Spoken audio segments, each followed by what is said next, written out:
She hid her triplets from the billionaire CEO for 5 years until fate brought them face to face. I have 3 children you've never met. 7 words. That's all it took to shatter Alexander Blackwood's world as he stood frozen, champagne flute suspended midair, staring at the woman he'd walked away from 5 years ago. Victoria Reed. The only woman who had ever made him feel something beyond ambition. The woman who had disappeared without a trace, leaving nothing but a hollow ache he'd buried beneath billion-dollar deals and empty conquests. What did you just say? His voice was barely audible over the orchestra playing across the glittering ballroom. Victoria's emerald eyes, the same eyes that had once looked at him with such love, now held a mixture of defiance and fear. You heard me, Alex. 3 children. Triplets. Your children. The crystal flute slipped from his fingers, shattering against the marble floor. Conversations halted, heads turned, but Alexander couldn't tear his gaze from Victoria's face. That's impossible, he whispered, even as his mind raced through calculations. 5 years. The timing aligned perfectly with their last night together. Nothing's impossible for a Blackwood. Isn't that what you always said? Victoria's voice trembled slightly, betraying the calm exterior she fought to maintain. Except perhaps being there when someone needs you. Before Alexander could respond, a hotel staff member appeared with a dustpan sweeping away the broken glass. The moment shattered, just like the champagne flute, just like the life he thought he knew. Where are they? He demanded, his voice dropping to that dangerous tone his business rivals had learned to fear. Safe, away from here. Victoria glanced nervously around the charity gala. This isn't the place, Alex. 5 years. The words felt like acid on his tongue. 5 years you kept my children from me. 5 years ago, you made it perfectly clear that children had no place in your empire. Victoria's chin lifted slightly. I was simply respecting your wishes. The orchestra continued playing, oblivious to the earthquake happening between them. Wealthy donors laughed and clinked glasses, while Alexander's world tilted on its axis. Take me to them, now. It wasn't a request. Victoria hesitated, then nodded once. They're at the hotel across the street with my sister. But Alex, her voice softened. They don't know who you are. They don't know anything about you. The pain that lanced through him was unexpected in its intensity. His own flesh and blood, walking this earth for 5 years without knowing his name, without knowing they were heirs to one of the largest fortunes in the country. Then it's time they learned, he said, already striding toward the exit, not checking if Victoria followed. He knew she would. She had no choice now. 5 years of secrets were about to come crashing down around them both. If someone kept your children hidden for 5 years, would you forgive them? If that question stings even a little, subscribe right now. Don't be the one who scrolls past and pretends this doesn't hit home. Victoria Reed's day had started like any other waking before dawn to prepare lunches, checking homework, and braiding Lily's hair while the boys argued over whose turn it was to feed their goldfish. The usual beautiful chaos of raising triplets alone. She never imagined it would end with her standing in a hotel corridor, watching Alexander Blackwood prepare to meet his children for the first time. Before we go in, Victoria said, placing a restraining hand on Alexander's arm. You need to understand something. They're 5 years old. They're innocent in all of this. Alexander stared at her hand until she removed it. I'm well aware of their age, Victoria. I can do basic math. What I mean is, don't overwhelm them. Don't make promises you can't keep. Her voice dropped. Don't break their hearts like you broke mine. Something flickered in Alexander's steel-gray eyes, perhaps regret, perhaps anger. You don't get to lecture me about broken hearts when you've kept my children from me for 5 years. Victoria swallowed hard. I tried to tell you, Alex. That day in your office. We'll discuss that later, he cut her off, straightening his already impeccable tie. Right now, I want to meet my children. Victoria nodded, then knocked softly on the hotel room door. Her sister Madeline opened it, eyes widening when she saw who accompanied Victoria. Vicky, what's going buck? It's okay, Maddie, Victoria interrupted gently. Are they still awake? Just finished a movie. They're in their pajamas. Madeline's eyes darted between Victoria and Alexander.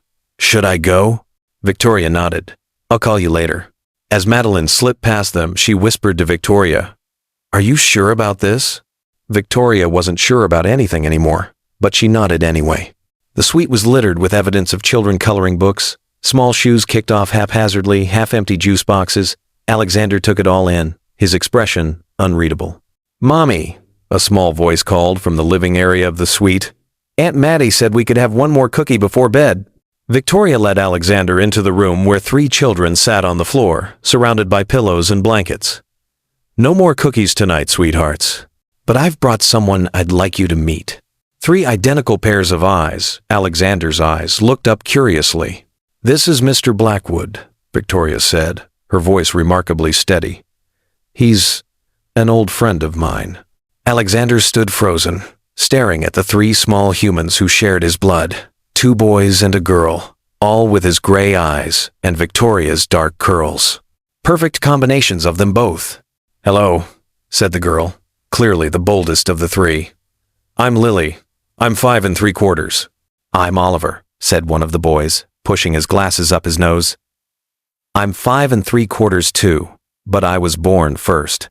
The 3rd child, slightly smaller than his siblings, regarded Alexander with solemn eyes. "I'm Ethan," he said quietly. "Are you rich? You look rich." Victoria made a strangled sound. "Ethan, that's not polite." But Alexander surprised her by kneeling down to the children's level, his expensive suit touching the carpet without concern. "Yes, Ethan, I am rich," he said simply. "But that's not the most important thing about me." "What is the most important thing?" Lily asked, tilting her head in a gesture so like Victoria's that Alexander felt his chest tighten. He looked at Victoria, then back at the children. "The most important thing is that I've been looking forward to meeting you for a very long time." It wasn't a lie, Alexander realized. He had always wanted children someday, in some distant future when his empire was secure. He just hadn't expected that future to arrive in the form of 3 5-year-olds he'd never known existed. "Do you want to see my drawing?"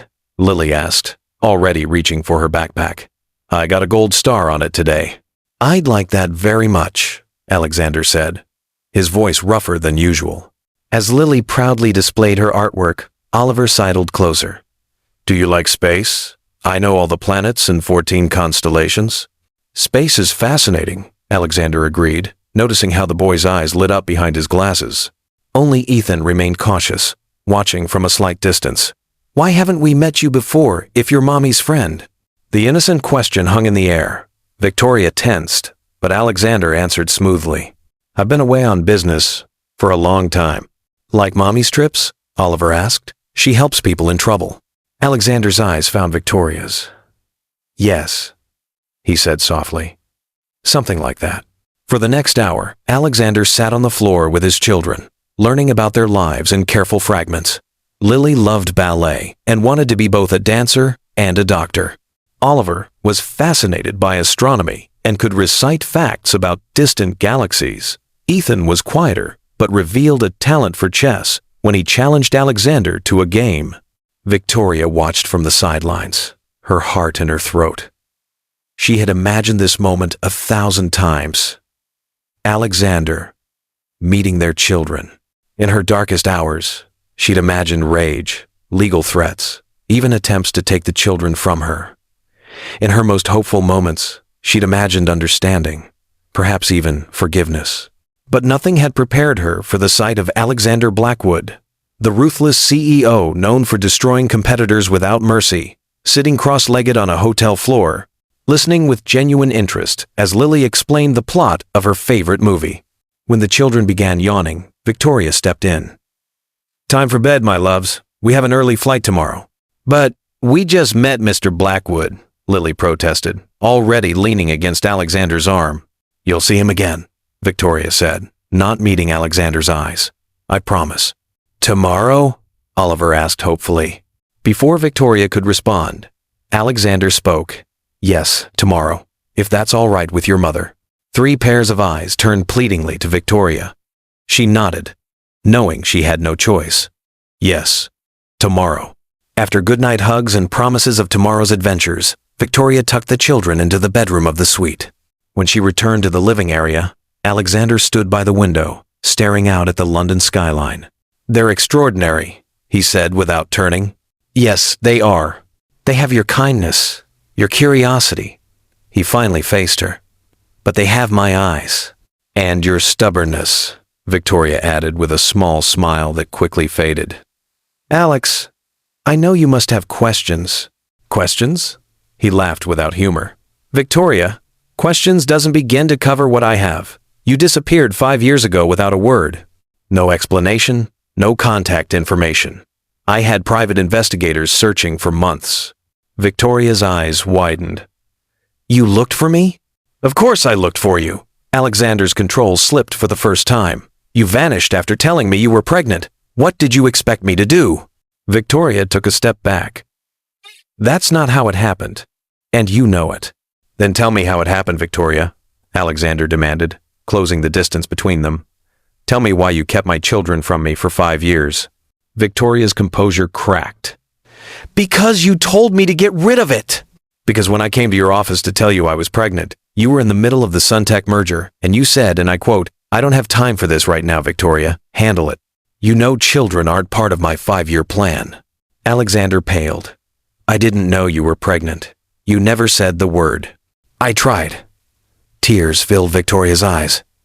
I tried 3 times to tell you, but you were always too busy. Always had a more important meeting, a more pressing deal. The last time when you told me to handle it, I realized you would never prioritize a family over your ambitions. So you just left? Without giving me a chance to make it right? Make it right? Victoria laughed bitterly. Alex, you made it perfectly clear what mattered to you, and it wasn't me. It certainly wasn't going to be our children, as it turned out. Alexander ran a hand through his dark hair. I was in the middle of the biggest deal of my career.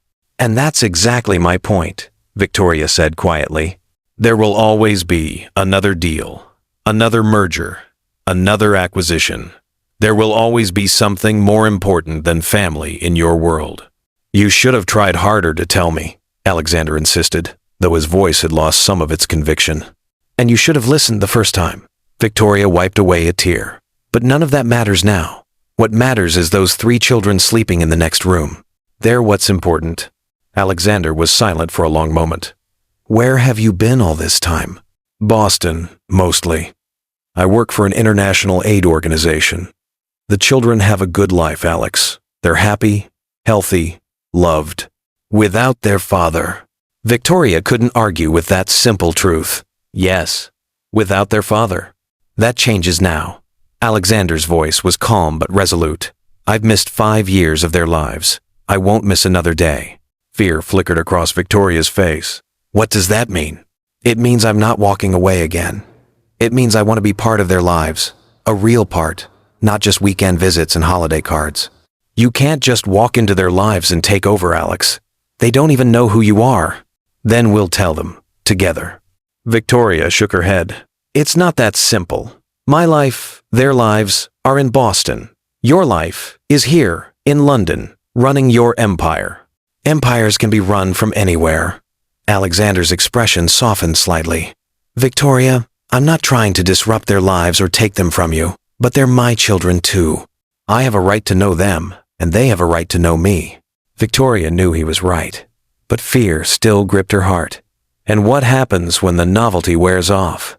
When board meetings and business deals start calling louder than school plays and bedtime stories? The question hung between them, loaded with their shared past. I guess you'll just have to give me the chance to prove you wrong, Alexander said finally. Victoria studied his face, the face she'd once known better than her own, the face she still saw in her children every day. The flight tomorrow, she said slowly. It's back to Boston. The children have school on Monday. Alexander nodded. I understand. I'll have my jet ready. I'll fly to Boston with you. Your jet? Victoria raised an eyebrow. We have economy tickets already booked. Cancel them. Alexander's tone brooked no argument. My children will not be crammed into economy seats when I have a perfectly good private jet. Our children, Victoria corrected automatically. And they've flown economy their whole lives. They're perfectly fine with it. Alexander's jaw tightened. This is non-negotiable, Victoria. Either we all fly on my jet, or I'll follow on my jet while you take your economy seats. Either way, I'm coming to Boston. Victoria recognized the stubborn set of his jaw. Some battles weren't worth fighting. Fine. But no extravagant gifts, no promises you can't keep, and no undermining my parenting. These are my conditions. Alex.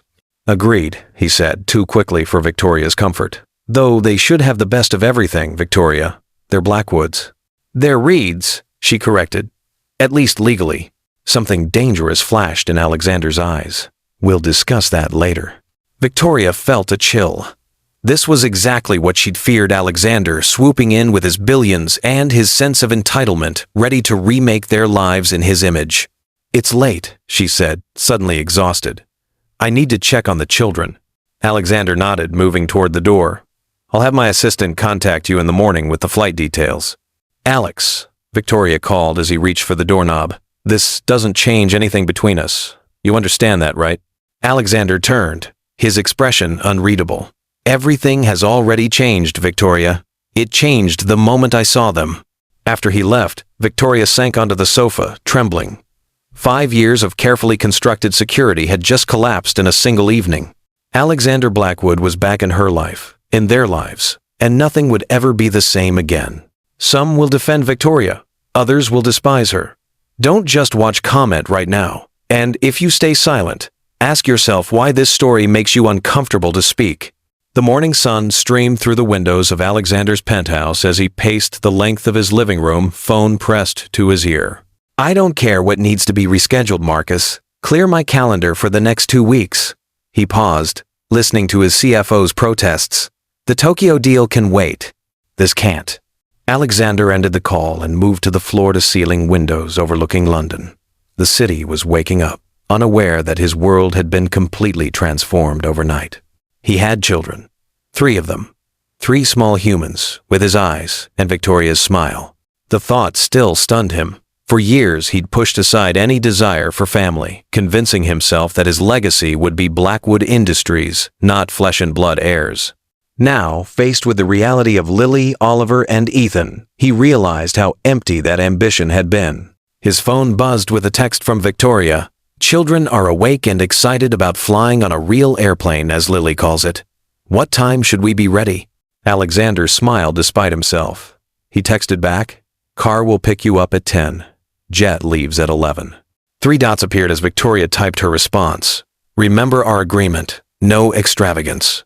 Alexander frowned. What Victoria considered extravagance, he considered basic necessities. His children deserved every advantage his wealth could provide. The best schools, the best opportunities, the best of everything. But he would have to tread carefully.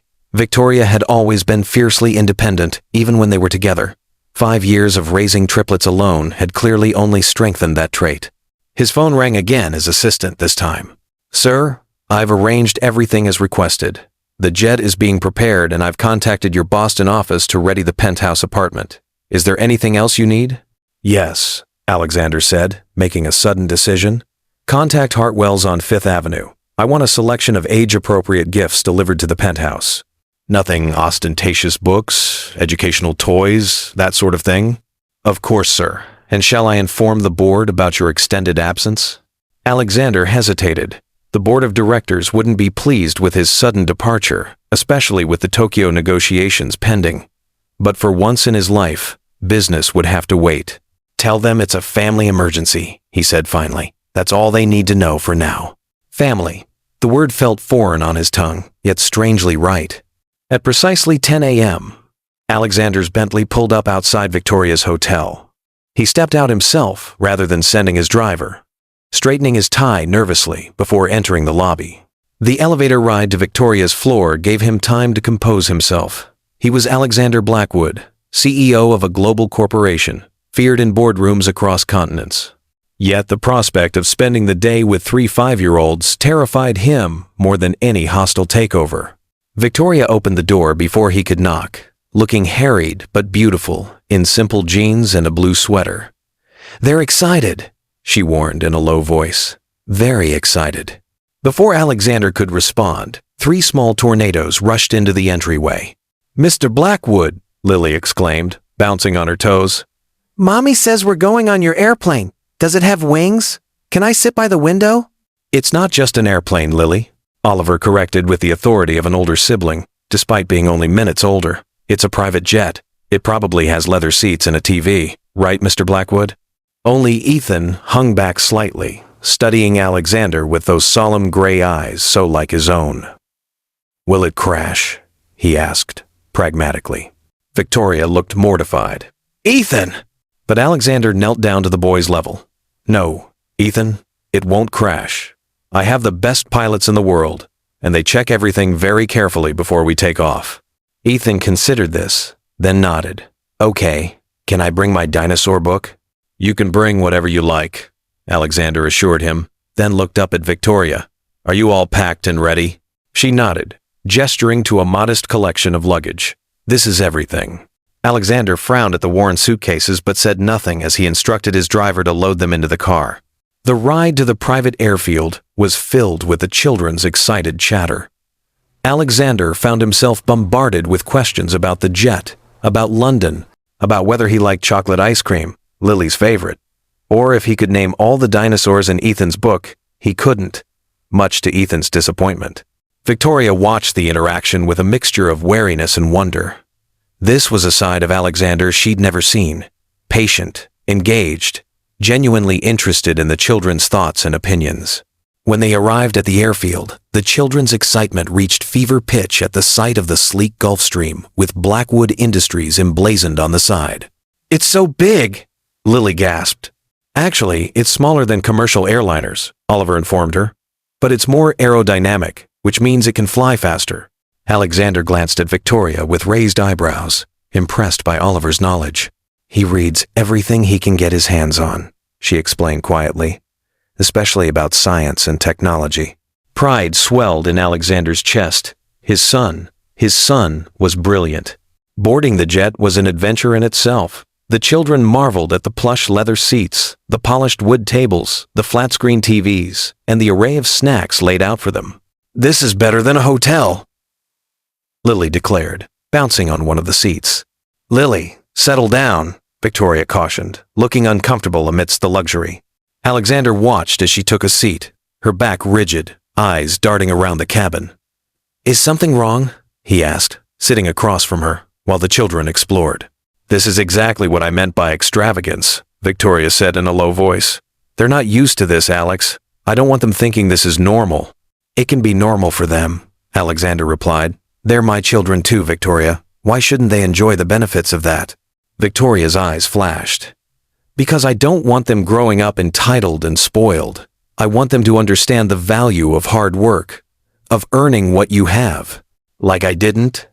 Alexander's voice had an edge now. That's not what I said. It's what you implied. Alexander leaned forward. I built Blackwood Industries from the ground up, Victoria. My father left me nothing but debts and a failing company. Everything I have, I earned. Victoria's expression softened slightly. I know that, Alex, and it's impressive. But the children don't need private jets and penthouses to be happy. They need stability, love, and your time, not your money. Before Alexander could respond, Ethan appeared at his elbow. Mr. Blackwood, Oliver says the plane has a bathroom. Is that true? Alexander welcomed the interruption. Yes, it does. Would you like me to show you? Ethan nodded solemnly, slipping his small hand into Alexander's much larger one, with a trust that made Alexander's throat tighten. As the jet took off, Alexander found himself in the unfamiliar position of explaining air travel to 3 fascinated 5-year-olds. Victoria watched, occasionally adding her own explanations, but mostly allowing Alexander this time to connect with his children. How long will you stay in Boston, Mr. Blackwood?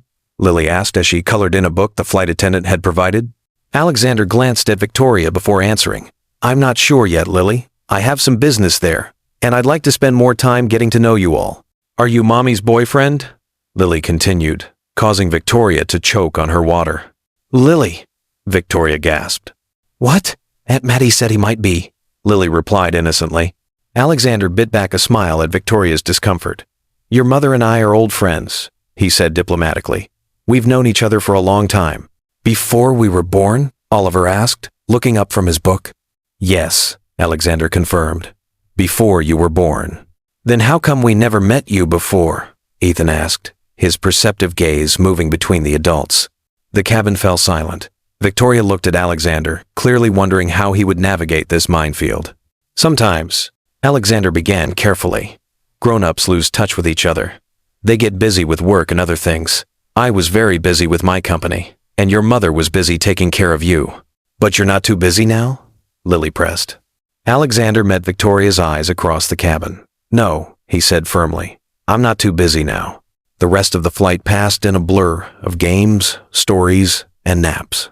By the time they began their descent into Boston, Lily had fallen asleep against Alexander's shoulder. Ethan was curled up next to Victoria, and Oliver was still absorbed in a book about space that Alexander had found in the jet's small library. As the wheels touched down, Victoria gently woke Ethan, while Alexander found himself reluctant to disturb Lily, who had drooled slightly on his custom-made suit. The sight of it, this small imperfection on his usually immaculate appearance, made him smile. She's out cold, he whispered to Victoria. She doesn't even stir when I move. She sleeps like the dead, Victoria confirmed with a fond smile. Always has. The boys wake at the slightest noise, but Lily would sleep through an earthquake. These small details about his children, details he should have known years ago, both fascinated and pained Alexander. I've arranged for a car to take us to your home, he said as they prepared to disembark. I assume that's where you'd prefer to go first? Victoria nodded, looking relieved that he hadn't suggested taking them directly to his penthouse. Yes, they'll need their familiar surroundings after all this excitement. And I should check the mail, water the plants. Of course! Alexander shifted Lily in his arms as he stood. I can carry her. Victoria looked like she might protest, then nodded. Thank you. The drive from the airport to Victoria's home revealed a side of Boston Alexander rarely saw. Instead of the sleek financial district where his company's offices were located, they drove through a modest neighborhood of small houses and apartment buildings.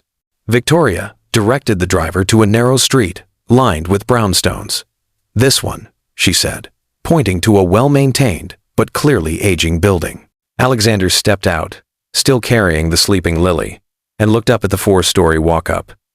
This was where his children had spent their lives. No doorman, no security, not even an elevator from what he could see. Victoria must have read his expression. It's a good neighborhood, Alex. Safe. There's a park 2 blocks away, and their school is within walking distance. Alexander nodded, not trusting himself to speak without revealing his dismay.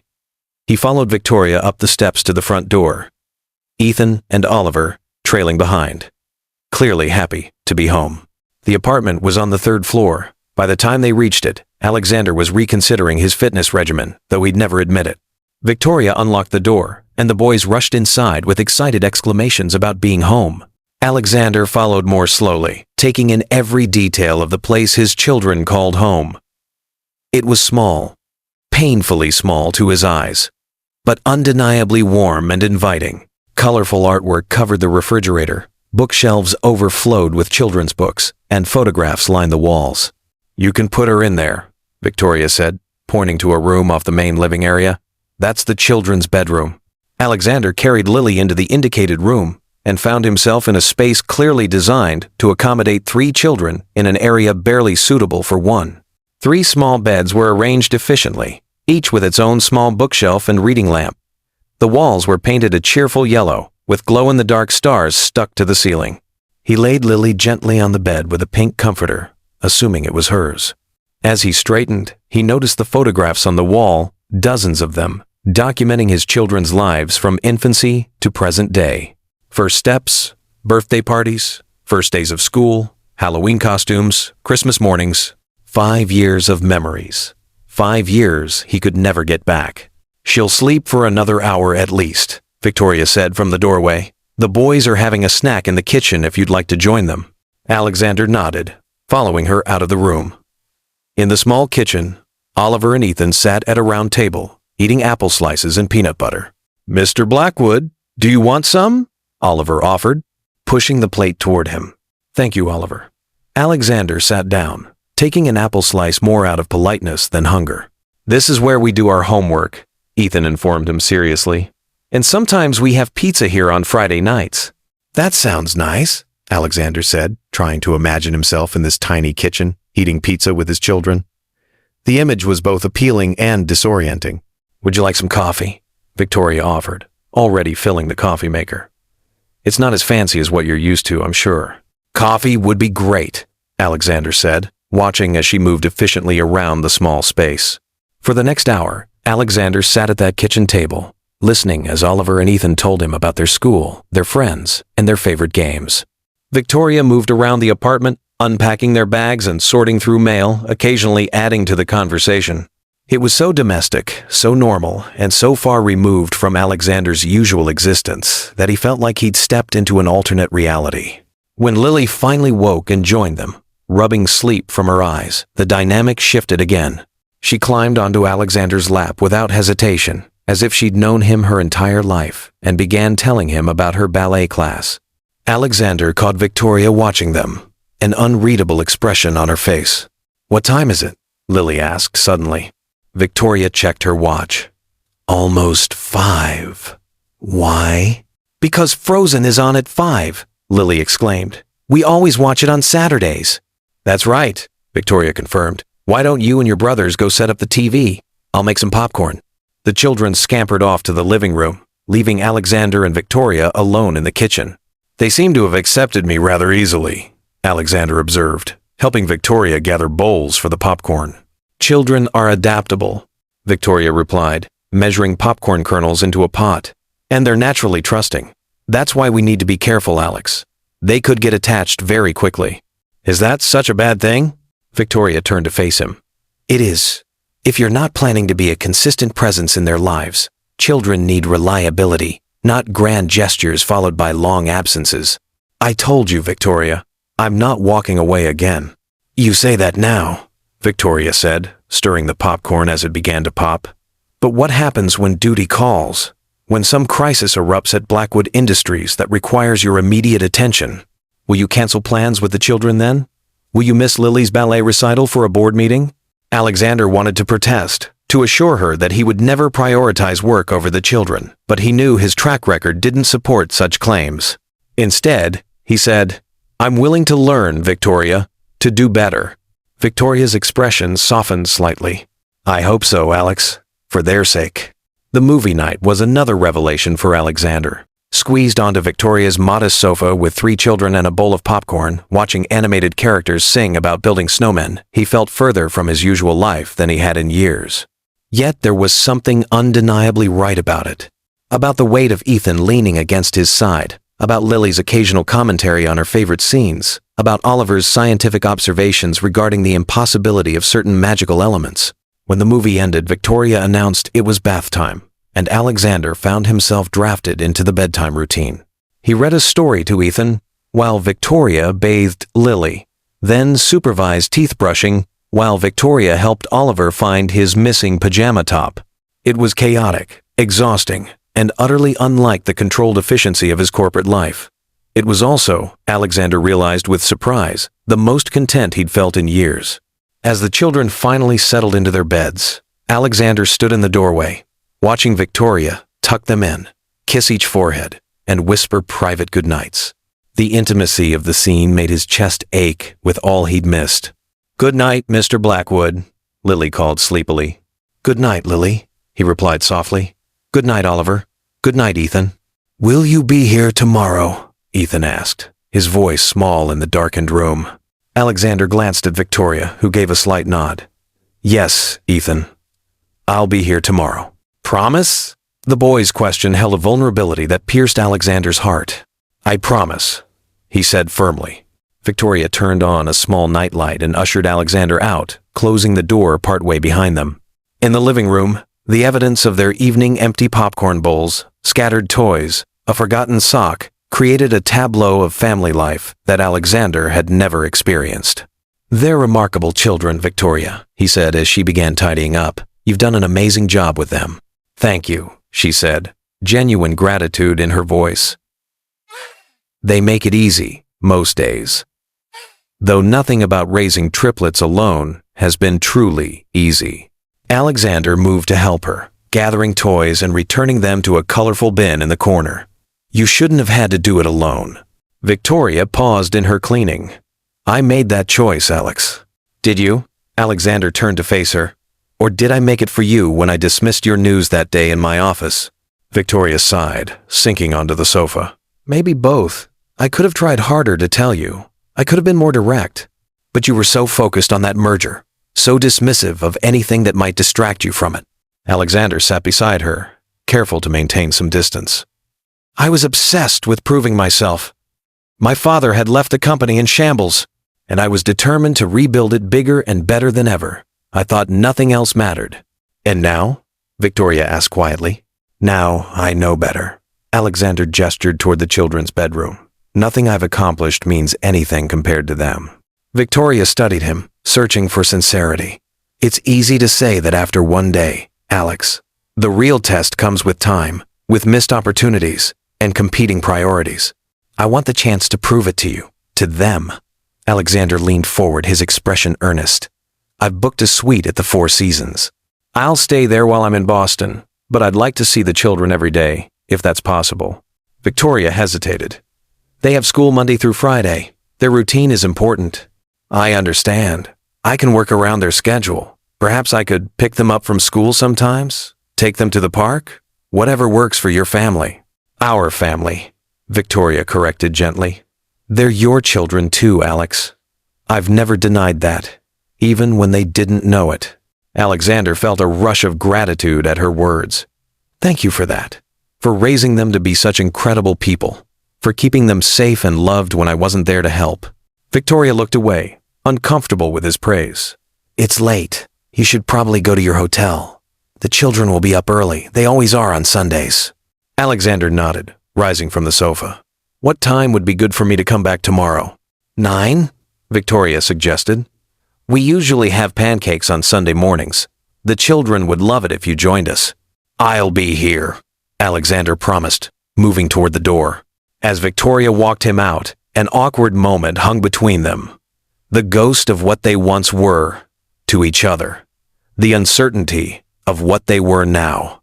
Good night, Victoria, Alexander said finally, resisting the urge to touch her face, to tuck a strand of hair behind her ear, as he once would have done without thinking. Good night, Alex, she replied softly, closing the door between them. Alexander stood in the hallway for a moment, listening to the sound of the lock turning, feeling the weight of all that had changed in 24 hours. Then he straightened his shoulders and headed down the stairs, already planning tomorrow's pancake breakfast with his children. Everyone says, I'll subscribe later. But later never comes. Just like Alexander's chance to know his children slipped away. Don't make that same mistake. Subscribe now, before life distracts you from stories that actually move you. The next 2 weeks fell into a pattern that became increasingly comfortable for all of them. Alexander would arrive at Victoria's apartment each morning, join them for breakfast, and then accompany them on whatever activities Victoria had planned for the day. On weekdays, he would work remotely from a coffee shop near the children's school, then join Victoria to pick them up in the afternoon. Evenings were filled with homework, dinner, baths, and bedtime stories, the mundane routines of family life that Alexander found himself cherishing. The children had adapted to his presence with remarkable ease. Lily had taken to calling him Mr. Alex, instead of the more formal Mr. Blackwood. Oliver bombarded him with questions about business and technology, which Alexander answered with a patience he hadn't known he possessed. Even Ethan, the most cautious of the three, had begun to seek Alexander out, showing him treasured books and toys. Only Victoria maintained a careful distance, cordial but guarded, allowing Alexander time with the children while protecting her own heart. On the Friday of Alexander's second week in Boston, as they walked home from school with the children running ahead, Victoria finally broached the subject they'd been avoiding. We need to tell them, Alex, she said quietly. They're getting attached to you, and they deserve to know who you really are to them. Alexander had been thinking the same thing. I agree. When do you think would be the right time? Victoria considered. This weekend, perhaps? They don't have school on Monday. It's a teacher work day. That would give them time to process the news. Alexander nodded, watching as Lily attempted a cartwheel on the sidewalk ahead of them. Do you want to tell them together? I think we should, Victoria replied. They'll have questions for both of us. They'll want to know why I wasn't in their lives before, Alexander said, the thought causing a familiar ache in his chest. Yes, Victoria acknowledged. And we'll need to be honest with them. in an age-appropriate way. No blaming each other, just the truth that we made mistakes, but that we both love them. Alexander glanced at her, surprised by her words. Thank you for that. Victoria shrugged. It's the truth. Whatever happened between us, I've never doubted that you would love them if you knew them. The simple statement, delivered without drama or accusation, moved Alexander more than any emotional declaration could have. That evening, after the children were in bed, Alexander and Victoria sat at her kitchen table, planning how to tell 3 5-year-olds that the man they'd come to know as Mr. Alex was actually their father. We should keep it simple, Victoria advised, making notes on a pad of paper. Too many details will just confuse them. Alexander agreed. What about my last name? Should we tell them they're Blackwoods? Victoria tensed slightly. Legally, they're Reeds. Changing that would be complicated. But not impossible, Alexander pressed. They should have my name, Victoria. It's their birthright. Is that really what matters here? Victoria challenged. A name? Or is it the relationship you build with them? Alexander sighed, recognizing the defensiveness in her tone. Both matter. But you're right. The relationship comes first. We can discuss names later. Victoria relaxed slightly. Thank you.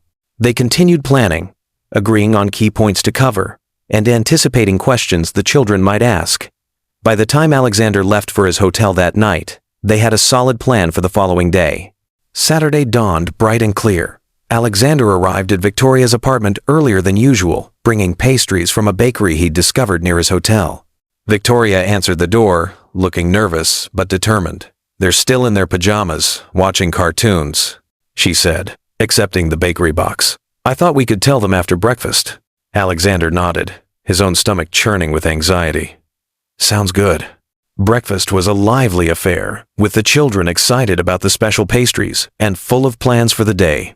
Alexander found himself watching them more intently than usual, memorizing their expressions, the sound of their laughter, the way Lily licked frosting from her fingers, and Oliver meticulously cut his pastry into precise bites. When the meal was finished and the table cleared, Victoria exchanged a look with Alexander. It was time. Children, she said, her voice steady despite her obvious nervousness. Mr. Alex and I have something important to talk to you about.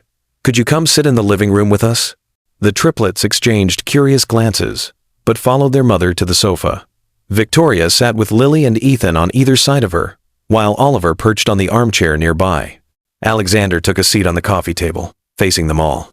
Am I in trouble? Ethan asked immediately, his forehead creasing with worry. No, sweetheart, not at all, Victoria assured him. No one's in trouble. This is actually good news, but it might be a little surprising. Is it a puppy? Lily asked hopefully. Jessica at school got a surprise puppy. Alexander smiled despite his nerves. Not a puppy, Lily, though that's a conversation we can have another time. Victoria shot him a warning look before continuing. You know how all families are different? Some children live with their mom and dad, some just with their mom like you, some with grandparents, or 2 dads, or 2 moms. The children nodded, familiar with this concept from their diverse school environment. Well, Victoria continued, every family has its own special story, and it's time we told you more about our family story. She took a deep breath. The truth is, Mr. Alex isn't just my old friend. He's your father. 3 pairs of identical gray eyes widened simultaneously. Our dad? Oliver was the first to speak, looking between Victoria and Alexander with newfound understanding. That's why we have his eyes.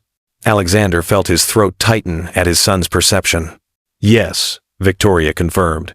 That's why you have his eyes, and his smile, and his talent for chess, she added, glancing at Ethan. But where were you? Lily asked Alexander directly, her young face serious. Dads are supposed to be with their kids. That's what families do. The simple question cut Alexander to the quick. You're right, Lily, he said, his voice rough with emotion. Dads should be with their kids. I should have been with you, but I didn't know about you until very recently. You didn't know we were born? Ethan asked, confusion evident in his expression. Victoria stepped in. It's complicated, sweetheart. When you were all in my tummy, your father and I had some misunderstandings. I moved to Boston, and he stayed in London, and we lost touch with each other. For 5 whole years? Oliver asked skeptically. Yes, Alexander admitted. For 5 whole years, and that was a terrible mistake. If I had known about you, I would have been here from the very beginning. Do you promise? Lily asked, her lower lip trembling slightly. Alexander moved from the coffee table to kneel in front of her. I promise, Lily. Not knowing you, all of you, has been the greatest loss of my life. But now that I've found you, I'm never going to leave again.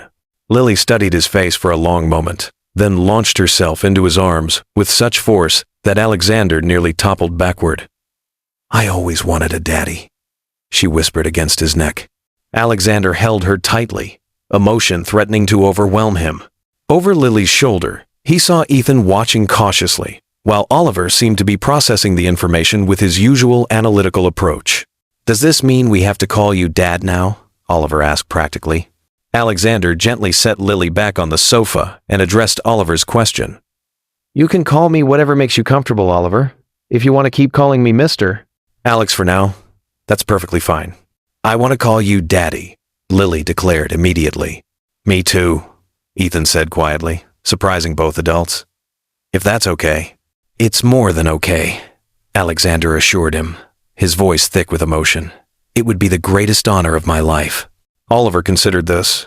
I think I'll stick with Mr. Alex for now, he decided, until I get used to the idea. That's perfectly fine, Alexander assured him. This is a big change for all of you, and you get to decide how you feel about it.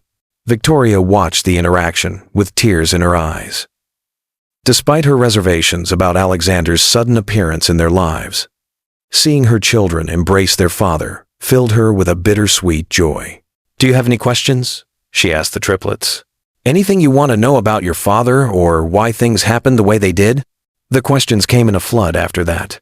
Did Alexander have other children? No. Would they have to move to London? No, not unless they wanted to someday. Was he rich? Yes, but money wasn't what mattered most. Would he live with them now? That was complicated, and something the adults would need to figure out. Through it all, Alexander and Victoria maintained a united front, answering honestly but appropriately, never contradicting each other or placing blame. By lunchtime, the initial shock had worn off, and the children had adapted to the new reality with the resilience of youth. Lily insisted on sitting next to Daddy at lunch, while Ethan showed Alexander his collection of special rocks with renewed enthusiasm, explaining that he'd been saving them to show his father someday. Oliver maintained some distance, watching the interactions with thoughtful eyes, but even he sought Alexander out later to show him a science project he was working on for school. That evening, as Alexander prepared to leave for his hotel, Lily clung to his leg. Don't go, Daddy, she pleaded. Stay here with us. Alexander looked helplessly at Victoria, who intervened gently. Daddy has his own place to stay right now, Lily, but he'll be back tomorrow, just like always. Promise? Lily asked, looking up at Alexander with his own eyes. I promise, he assured her, kneeling to her level. In fact, I have a special outing planned for all of us tomorrow. Something fun. This distracted Lily enough for Victoria to usher the children toward bath time, giving Alexander a moment to collect himself before leaving. At the door, Victoria paused. That went better than I expected, she admitted. They're incredible children, Alexander said. Adaptable, understanding, forgiving. More forgiving than most adults, Victoria agreed with a small smile. Including their mother? Alexander asked quietly. Victoria's smile faded.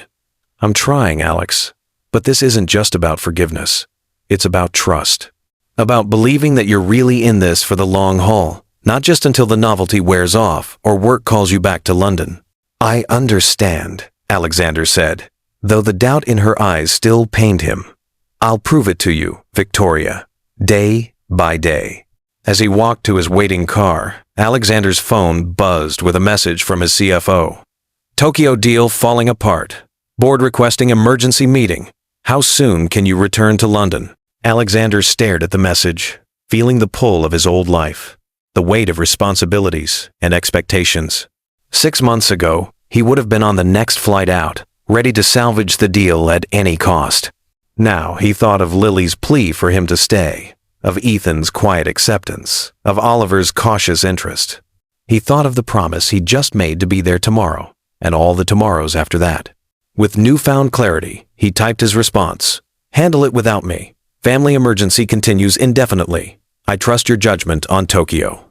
Then he turned off his phone and looked up at the window of Victoria's apartment, where he could see the shadows of his children moving about, preparing for bed. His children, his family, his priority, now and forever. Real ones believe in redemption. The rest, just watch and judge. If you believe in second chances, prove it. Hit subscribe. And if you don't, go to the comments and tell us why forgiveness scares you. The special outing Alexander had planned turned out to be a trip to the Boston Children's Museum, followed by lunch at a restaurant with animatronic dinosaurs that had Ethan practically vibrating with excitement. Victoria had been skeptical when Alexander first suggested it, concerned that he was trying to buy the children's affection with extravagant experiences. But watching him now down on his knees beside Ethan in the dinosaur exhibit, listening with genuine interest as his son explained the difference between carnivores and herbivores, she had to admit that Alexander's focus was on connection, not impression. He's different than I expected, Madeline commented, having joined them for the outing. When you described the Alexander Blackwood you knew, I pictured someone more cold, calculating, obsessed with work, Victoria supplied. Well, yes, Madeline admitted, but he's so patient with them, and he hasn't checked his phone once all day. Victoria had noticed that too. The Alexander she'd known 5 years ago had been surgically attached to his phone, constantly fielding calls and emails, even during their most intimate moments. This new Alexander seemed content to be fully present, focused entirely on the children. People can change, Victoria said, surprising herself with the admission. So can feelings, Madeline replied pointedly. Victoria chose to ignore the implication. The children have certainly taken to him quickly, especially Lily and Ethan. And Oliver? Victoria glanced across the museum floor, where Oliver was showing Alexander how to build a structure in the engineering exhibit. He's warming up. He's always been the most cautious of the three. Like his mother, Madeline observed with a smile. Before Victoria could respond, Lily came running over, her face flushed with excitement. Mommy! Daddy says we can get ice cream after the dinosaur restaurant. Can we, please? The easy way Lily had adopted Daddy still startled Victoria, though she tried not to show it. We'll see, sweetheart. That's a lot of treats for one day. But it's a special day, Lily insisted. Daddy said so. Victoria met Alexander's gaze across the room. He raised his eyebrows in question, leaving the decision to her. It was a small gesture, but it spoke volumes about his respect for her parenting boundaries. All right, Victoria conceded. Ice cream after lunch. Lily squealed with delight and ran back to tell her brothers the good news. Co-parenting looks good on you two, Madeline commented. Almost like you've been doing it for years instead of days. Victoria shook her head. It's still new, Maddie. We're still figuring it out. Well, figure it out quickly, Madeline advised. Those children deserve to have both parents in their lives. Preferably parents who can at least be civil to each other. We're being more than civil, Victoria protested. Exactly my point, Madeline said with a knowing smile. The rest of the day passed in a blur of exhibits. Dinosaur-shaped chicken nuggets and ice cream cones that melted faster than the children could eat them. By the time they returned to Victoria's apartment, all three children were exhausted but happy. Best day ever, Lily declared as Alexander carried her up the stairs, her head resting on his shoulder. I agree, Alexander said softly, meeting Victoria's eyes over their daughter's head. After the children were bathed and in their pajamas, Alexander helped tuck them in, now a familiar part of their bedtime routine.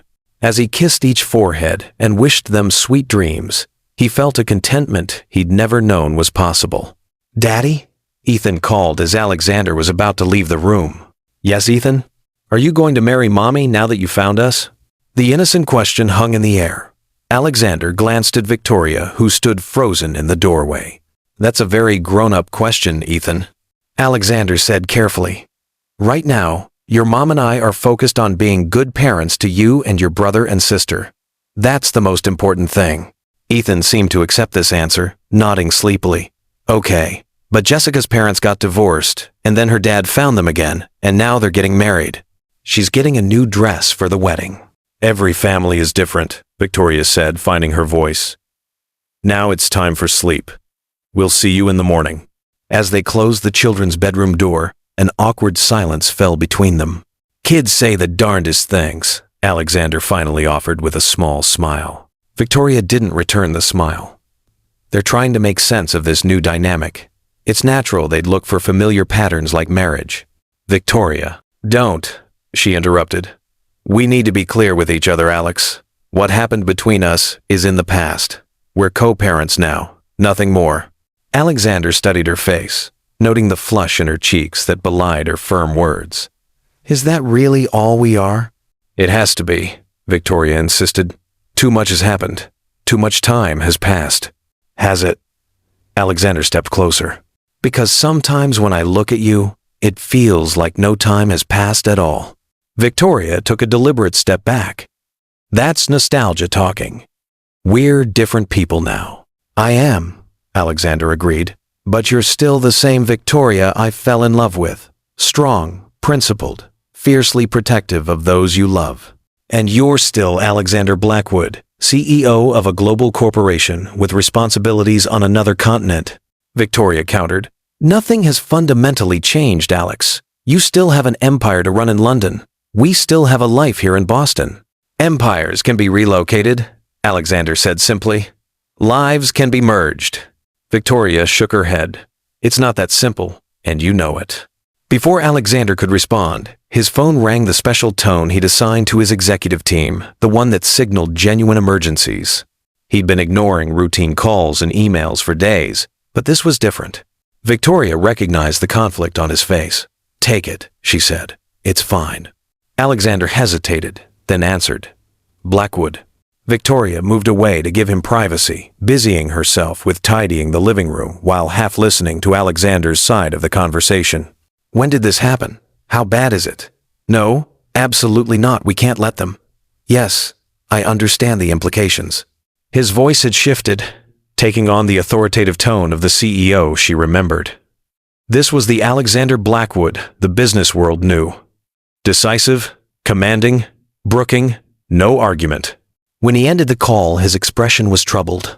Victoria, you have to go back to London, she finished for him, unsurprised. No, Alexander said firmly, but I do need to handle this situation. A competitor is attempting a hostile takeover of one of our key subsidiaries. If they succeed, hundreds of people could lose their jobs. Victoria nodded, waiting for the other shoe to drop. I'll need to work from my Boston office tomorrow, Alexander continued. Probably all day. I'm sorry, I know we had plans with the children. Victoria felt a complex mixture of emotions. Disappointment on the children's behalf, but also a surprising relief that Alexander wasn't immediately flying back to London. The children will understand, she said. We can reschedule the aquarium visit for another day. Alexander looked genuinely regretful. I hate breaking a promise to them so soon. This is the reality of co-parenting with a CEO, Victoria said, not unkindly. There will be times when work has to take priority. What matters is how you handle it, that you explain it to them honestly, and make it up to them when you can. Alexander nodded, grateful for her understanding. I'll come by in the morning to tell them myself, before I go to the office. They'll appreciate that, Victoria assured him. As Alexander prepared to leave for his hotel, he paused at the door. Thank you, Victoria, for understanding, for not saying, I told you so. Victoria smiled slightly. The day's not over yet.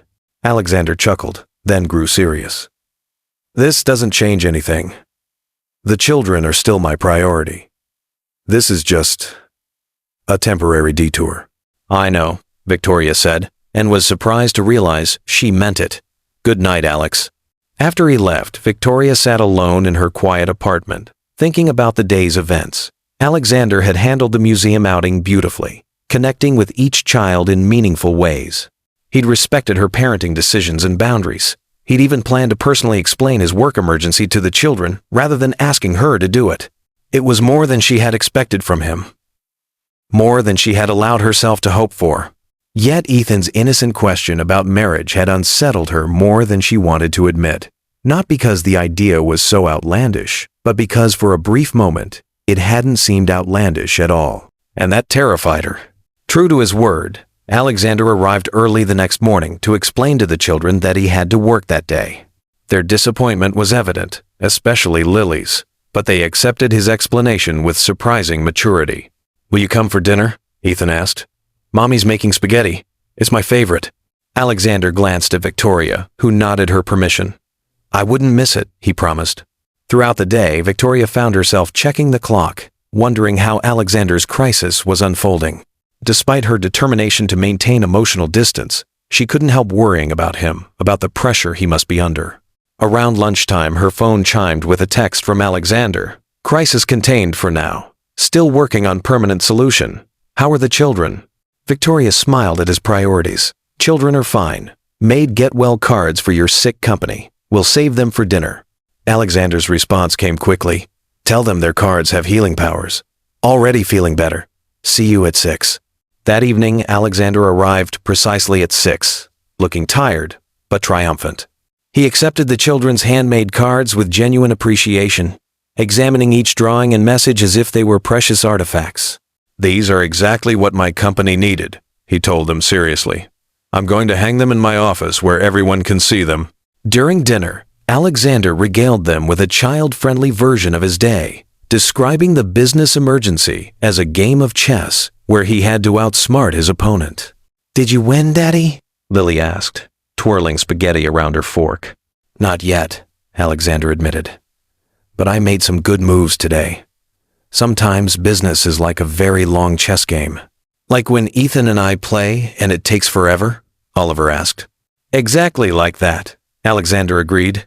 "Speaking of which, Ethan, are you up for a rematch after dinner? You nearly beat me last time." Ethan nodded eagerly, and Victoria marveled again at how naturally Alexander had integrated himself into their family routines, how attuned he was to each child's interests and needs. After the children were in bed, Alexander helped Victoria clean up the kitchen, moving around the small space with a familiarity that belied his short time in their lives. "How did it really go today?" Victoria asked as she loaded the dishwasher. Alexander leaned against the counter, loosening his tie. "Better than expected. We managed to secure enough proxy votes to block the initial takeover attempt, but they'll try again. It's not over. Will you need to go back to London?" The question hung between them, loaded with unspoken concerns. "Not immediately," Alexander said. "I can manage from here for now. My team is capable, and technology makes distance less of an issue." Victoria nodded, relieved despite herself. "The children would miss you." "Just the children?" Alexander asked quietly. Victoria focused intently on arranging dishes. "They've grown attached to you very quickly." "Victoria." Alexander's voice was gentle but insistent. "Look at me." She straightened and met his gaze, trying to maintain her composure. "I meant what I said yesterday," Alexander continued. "Nothing has fundamentally changed between us. You still live in Boston. I still run a company based in London. The children complicate things, but they don't change the basic facts." "I know that," Victoria said, her voice steadier than she felt. "I'm not harboring any romantic notions, if that's what you're worried about." Alexander's expression shifted, a flash of something disappointment, crossing his features before he schooled them back to neutrality. "Good," he said, "because the children need us to be clear-headed about this. They need stability, not confusion." "Exactly," Victoria agreed, ignoring the inexplicable pang in her chest. "Co-parents, nothing more." Alexander nodded, though something in his eyes suggested he wanted to say more. Instead, he glanced at his watch. "It's getting late. I should go." As Victoria walked him to the door, an awkward silence fell between them, the first since his arrival in Boston. At the threshold, Alexander turned to face her. "Victoria, He stopped, seeming to reconsider his words. "Thank you for today, for understanding about work, for the dinner, for everything." "You're welcome," she replied, suddenly acutely aware of how close they were standing, of the familiar scent of his cologne, of the way his eyes still crinkled slightly at the corners when he was tired. For a moment, neither moved. Then Alexander stepped back, breaking the spell. "Good night, Victoria." "Good night, Alex." After he left, Victoria leaned against the closed door, her heart racing inexplicably. This was dangerous territory. Alexander was back in their lives as the children's father, not as her anything. She needed to remember that. to guard her heart against old feelings that had no place in their new reality. Because the truth was, despite everything she'd said about being clear-headed and practical, a part of her had never stopped loving Alexander Blackwood. And that part was growing stronger with each day he spent proving himself as a father to their children. The next morning brought a new complication. As Victoria helped the children prepare for school, her phone rang with a call from the principal. "Miss Reed, this is Principal Winters. I'm calling because we've received some concerning reports from parents about photographers outside the school this morning." Victoria's blood ran cold. "Photographers?" "Yes, several men with professional cameras. They seem to be waiting for someone. Given your recent situation, I thought you should be aware before bringing the children in." Victoria's mind raced. How had the press found out about Alexander and the children? They'd been so careful, limiting their outings to places where they wouldn't attract attention. "Thank you for letting me know," Victoria said, trying to keep her voice calm. "I'll make alternative arrangements for today." After ending the call, Victoria immediately dialed Alexander. "Victoria?" he answered on the first ring. "Is everything all right?" "No," she said tersely. "There are photographers at the children's school. Someone leaked the story. Alex." There was a brief silence, then Alexander's voice, cold with anger. "I'll handle this. Keep the children home today. I'm on my way." 20 minutes later, Alexander arrived at the apartment, his expression grim. "My PR team is looking into the leak," he said as soon as Victoria opened the door. "In the meantime, we need to get ahead of this story before the tabloids spin it their way." Victoria ushered him inside, glancing nervously at the children who were happily watching cartoons, unaware of the situation. "How bad is it?" "Bad enough," Alexander admitted. The headline on one side already reads, "Blackwood heir discovers secret family." Another is speculating about paternity tests and custody battles. Victoria felt sick. "This is exactly what I was afraid of. The children don't deserve to be tabloid fodder, Alex." "No, they don't," Alexander agreed grimly. "Which is why we need to control the narrative. Issue a joint statement, perhaps a single controlled interview with a reputable outlet. Set the record straight, and then request privacy." Victoria nodded, seeing the logic in his approach. "What do we tell the children?" "The truth, in simple terms," Alexander suggested. "That because I'm well known in the business world, some people are curious about our family, but that it's our private business, and nothing for them to worry about." Before they could discuss further, Lily wandered into the kitchen. "Daddy, you're here early." She threw her arms around his legs in greeting. Alexander's expression softened as he lifted her into his arms. "Good morning, Princess. I thought we might have a special day today instead of school." Lily's eyes widened with delight. "Really? All of us?" "All of us," Alexander confirmed. "But we'll need to stay inside today. Maybe watch movies, play games, that sort of thing." "Like a snow day but without snow?" Lily asked. "Exactly like that," Alexander agreed, exchanging a look with Victoria over Lily's head. The day passed in a strange combination of domestic tranquility and behind-the-scenes crisis management. While the children enjoyed their unexpected day off, building a blanket fort in the living room and watching their favorite movies, Alexander and Victoria took turns stepping away to handle the media situation.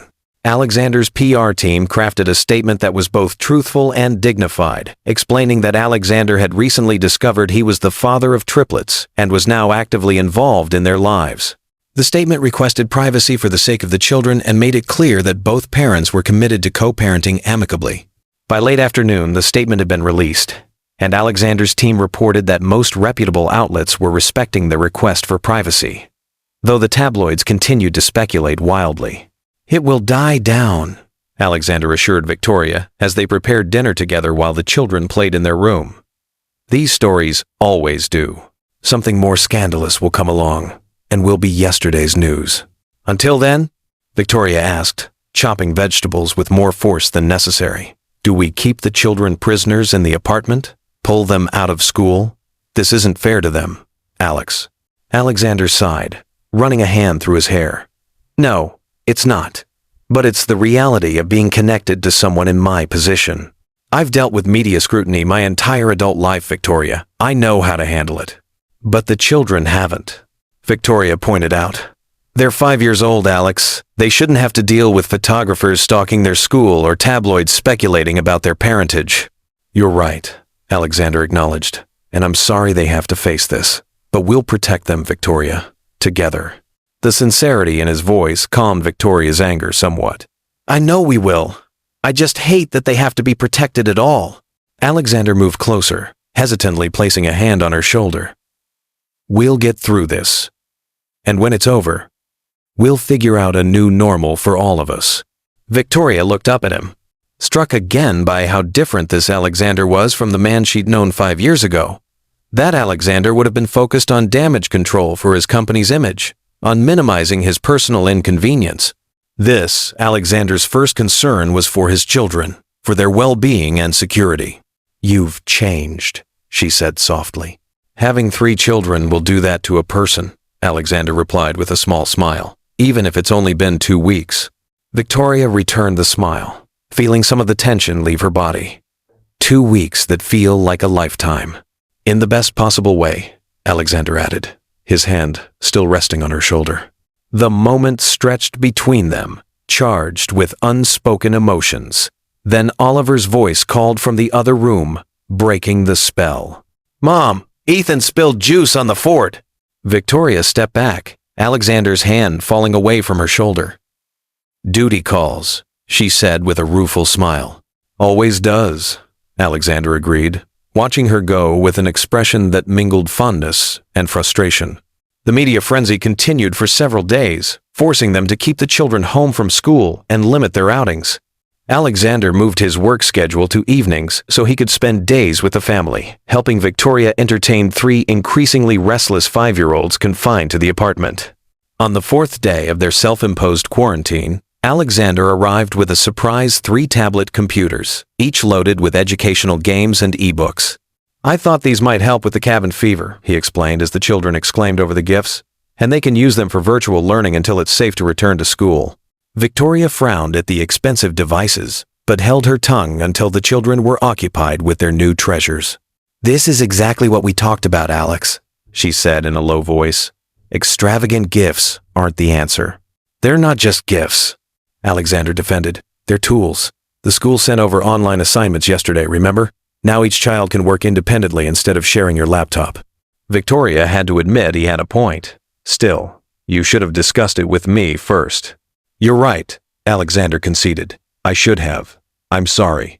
His immediate apology, without defensiveness or justification, caught Victoria off guard. The Alexander she remembered would have argued his position relentlessly, refusing to admit error. Apology accepted, she said, softening. Just consult me next time, okay? We're supposed to be partners in this. Partners, Alexander repeated, the word carrying weight beyond its literal meaning. I like the sound of that.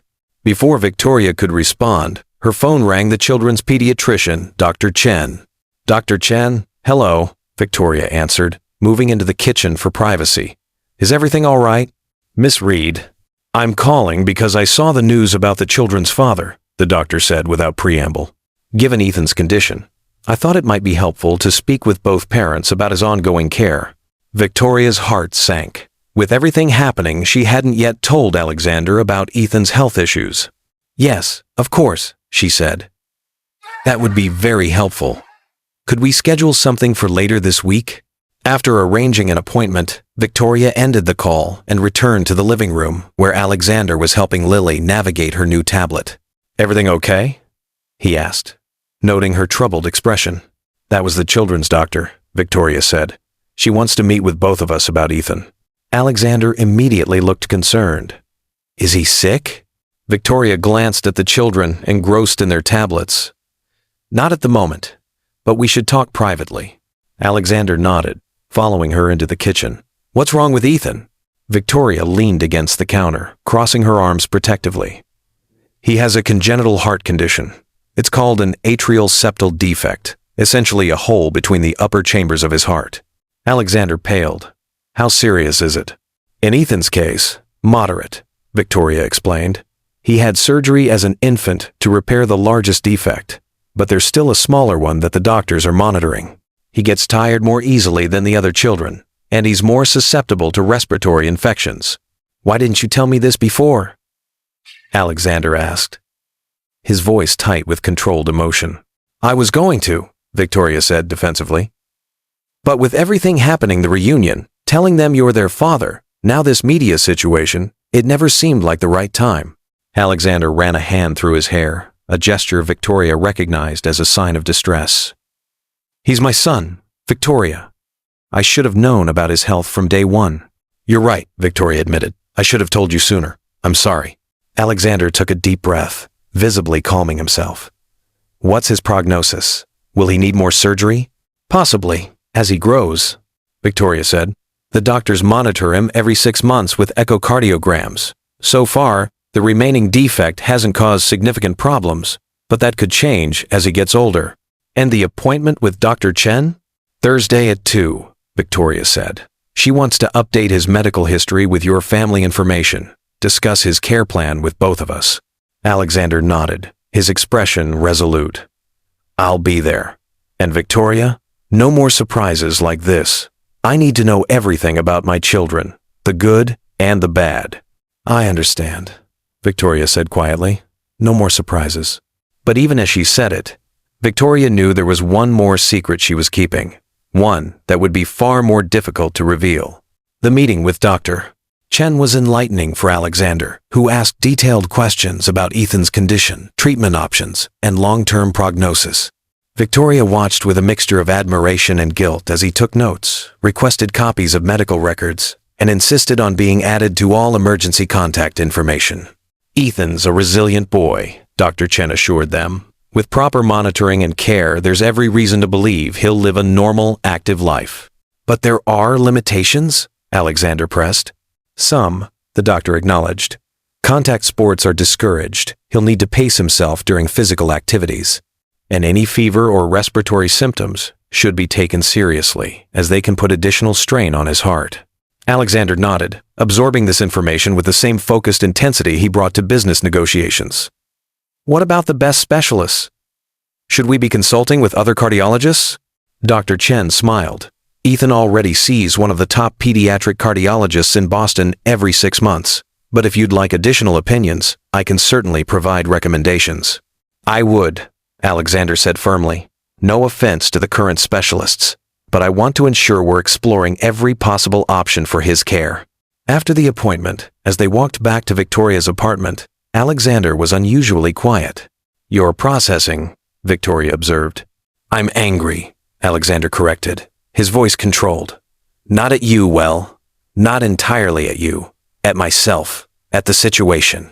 At the fact that my son has been dealing with a serious medical condition for 5 years without me knowing, without me being there to help. You're here now, Victoria said softly. That's what matters to Ethan. Alexander stopped walking, turning to face her. Is it enough, though? Can 5 years of absence be made up for with a few weeks of presence? The vulnerability in his question caught Victoria off guard. I don't know, Alex, but I do know that Ethan adores you already. All 3 of them do. Even Oliver? Alexander asked with a small smile. Even Oliver, Victoria confirmed, though he'd never admit it. They continued walking, the tension between them easing somewhat. The media coverage seems to be dying down, Alexander observed, changing the subject. My security team reports no photographers at the school this morning. That's a relief, Victoria sighed. The children need to get back to their routine, and frankly, so do I. What is your routine, Victoria? Alexander asked suddenly. I realize I've been so focused on the children that I haven't asked much about your life, your work. Victoria looked surprised by the question. I work for International Aid Alliance. I manage their refugee education programs in North America. That sounds meaningful, Alexander said. Do you enjoy it? I do, Victoria replied. It's challenging, sometimes heartbreaking, but ultimately fulfilling. I get to make a real difference in people's lives. And you've been able to balance that with raising triplets? Alexander sounded impressed. Victoria smiled wryly. Not without difficulty. IAA has been incredibly flexible, allowing me to work from home most days, limiting my travel to overnight trips only. And Madeline helps a lot. I couldn't do it without her. You're remarkable, Alexander said simply. I've built a global corporation, but I'm not sure I could have managed 3 5-year-olds on my own. Victoria felt her cheeks warm at the genuine admiration in his voice. You'd have figured it out. Necessity is a powerful motivator. They had reached her apartment building. As they climbed the stairs, Alexander asked, "Would you like me to pick the children up from school tomorrow? Give you some time to catch up on work?" The offer was thoughtful, practical, and terrifying in its domesticity. "That would be helpful," Victoria said carefully. "But are you sure you can manage all 3 of them alone?" Alexander looked mildly offended. "I'm the CEO of a multinational corporation. I think I can handle school pickup." Victoria laughed. "Trust me, Alex. Board meetings are nothing compared to 3 hungry, tired kindergartners at the end of a school day." "Challenge accepted," Alexander declared with a confidence that Victoria found both amusing and endearing. The next afternoon, Victoria used her rare free time to catch up on work emails and reports, trying not to watch the clock as school dismissal time approached. Alexander had texted to confirm he'd arrived at the school, then again to let her know they were stopping for a snack before heading home. When the apartment door finally opened, Victoria was unprepared for the sight that greeted her. Alexander, immaculate that morning in one of his designer suits, now sported a large purple stain on his white shirt. His tie was missing entirely, and his hair looked like he'd been running his hands through it repeatedly. Behind him, the children tumbled in, chattering excitedly, each clutching what appeared to be a new stuffed animal. "Mommy," Lily exclaimed. "Daddy took us to the toy store after school and said we could each pick one thing, and I got this unicorn, and her name is Sparkles." "I see that," Victoria said, raising an eyebrow at Alexander, who had the grace to look sheepish. "The snack didn't go quite as planned," he explained. "Ethan's juice box had an incident." Then Lily mentioned a toy store near the cafe, and it seemed like a good distraction. "Uh-huh," Victoria said, fighting a smile. "And the tie?" Alexander glanced down as if just noticing its absence. "Casualty of the jungle gym. Oliver wanted to show me his climbing skills." Victoria couldn't help it, she laughed. The sight of Alexander Blackwood, Billionaire CEO, disheveled and stained after an afternoon with 3 5-year-olds, was simply too delightful. "It's not funny," Alexander protested, though his lips twitched. "I had no idea the monkey bars could be so treacherous." "Welcome to parenthood," Victoria said, still chuckling, "where designer clothes go to die and dignity is a distant memory." Alexander's mock glare dissolved into a genuine smile. "I wouldn't trade it for anything." The simple statement, delivered with such sincerity, caught Victoria off guard. For a moment, she could see it all so clearly, a future where afternoons like this were commonplace, where Alexander's presence in their lives was a given, not a novelty. The vision was as tempting as it was dangerous. "Children, go wash your hands and change out of your school clothes," Victoria said, breaking the moment. "Then you can show me your new toys." As the triplets raced off to comply, Victoria turned back to Alexander. "So, how was it really, being on your own with them?" "Exhausting," Alexander admitted. "Exhilarating, terrifying, wonderful." He shook his head in wonder. "How do you do this every day?" "Practice," Victoria said simply. "And lots of coffee." Alexander laughed, then grew serious. "Thank you, Victoria." "For what?" "Oh, for raising them so well. For doing what I should have been there to help with. For everything." The gratitude in his voice was so genuine that Victoria felt her carefully constructed walls begin to crumble. This was the danger of having Alexander in their daily lives, not that he would be a bad father, but that he would be such a good one that she might forget all the reasons they couldn't be more than co-parents. "You should probably change your shirt," she said, deflecting the emotional moment. "I think I have one of my brother's t-shirts that might fit you." Alexander glanced down at the purple stain. "That might be wise. I have a video conference in an hour." Victoria retrieved the shirt, a plain gray t-shirt her brother had left behind on his last visit. Alexander disappeared into the bathroom to change, emerging looking startlingly different in the casual attire. "Better?" he asked, spreading his arms. "Different," Victoria replied, trying not to notice how the t-shirt highlighted the breadth of his shoulders, the lean strength of his arms. This was Alexander stripped of his CEO armor, just a man, a father, standing in her living room looking inexplicably right at home. The children returned then, saving Victoria from her dangerous thoughts. The rest of the afternoon passed in a blur of homework supervision, dinner preparation, and the usual evening chaos. When it was time for Alexander to leave, all three children protested. "Why can't Daddy stay?" Lily asked, bottom lip protruding in a practiced pout. "Because Daddy has his own home," Victoria explained patiently. "But why?" Ethan persisted. "Jessica's daddy lives with her, and Max's daddy too." Victoria and Alexander exchanged uncomfortable glances. "Sometimes mommies and daddies live in different homes," Alexander explained gently. "But that doesn't mean they love their children any less." "But wouldn't it be easier if you lived here?" Oliver asked with his usual practicality. "Then you wouldn't have to drive back and forth all the time." "It's complicated, buddy," Alexander said, ruffling Oliver's hair. "Grown-up stuff." The children accepted this with reluctance, extracting promises from Alexander that he would return the next day. At the door, after goodnight hugs and one last bedtime story, Alexander paused. "They have a point, you know." Victoria tensed. "About?" "The logistics, the back and forth. It's not sustainable long-term." "What are you suggesting?" Victoria asked cautiously. "Nothing specific yet," Alexander said. "Just thinking about the future.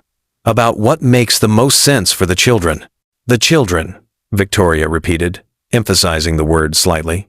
Alexander met her gaze directly. "Yes, Victoria, the children. Their needs come first now, for both of us." With that, he left, leaving Victoria to wonder exactly what he meant and why his words left her feeling both relieved and oddly disappointed. You've come this far. Don't vanish before the truth explodes. The next chapters will hit harder than you expect. Subscribe now, or you'll be the one coming back weeks later saying, "I wish I hadn't missed this." The next few weeks fell into a comfortable routine. Alexander would join them for breakfast most mornings, then head to his Boston office while the children were at school. In the afternoons, he and Victoria would take turns with pickup duty, depending on their work schedules. Evenings were spent together as a family dinner, homework, bath time, bedtime stories. To an outside observer, they might have looked like any normal family. But Victoria remained acutely aware of the temporary nature of their arrangement. Alexander's life was in London. Eventually, he would have to return. The thought haunted her more than she wanted to admit. One evening, after the children were asleep, Alexander broached the subject they'd both been avoiding. "We need to talk about the future, Victoria," he said, sitting beside her on the sofa. "I've been in Boston for nearly a month now. The board is getting restless. I need to return to London soon, at least temporarily." Victoria nodded, having expected this moment. "When?" "Next week," Alexander said. "For about 10 days. Just long enough to handle some pressing matters in person, reassure the board, and make arrangements for a more permanent solution." "The children will miss you," Victoria said carefully. "I'll miss them too," Alexander replied. "And I'll call every day, video chat at bedtime. It's not ideal, but it's necessary." Victoria nodded again, trying to ignore the hollow feeling in her chest. "They'll understand. They're remarkably adaptable. Like their mother," Alexander observed with a small smile. Victoria returned the smile, though it didn't reach her eyes. "When will you tell them?" "Tomorrow, I think. Give them time to get used to the idea." They sat in silence for a moment, the implications of Alexander's impending departure hanging between them. "Victoria," Alexander began hesitantly, "there's something else we need to discuss, something I've been putting off." Victoria tensed, recognizing the serious tone in his voice. "What is it?" "Legal matters," Alexander said. "Custody arrangements, child support, visitation schedules, all the formal aspects of co-parenting that we've been handling informally until now." Victoria's heart sank. This was the conversation she'd been dreading, the one where Alexander Blackwood, CEO, replaced Alexander, the father who had been making pancakes and attending school pickups. "I've had my legal team draft some preliminary documents," Alexander continued, reaching for his briefcase. "Nothing binding yet, just a starting point for discussion." Victoria stiffened.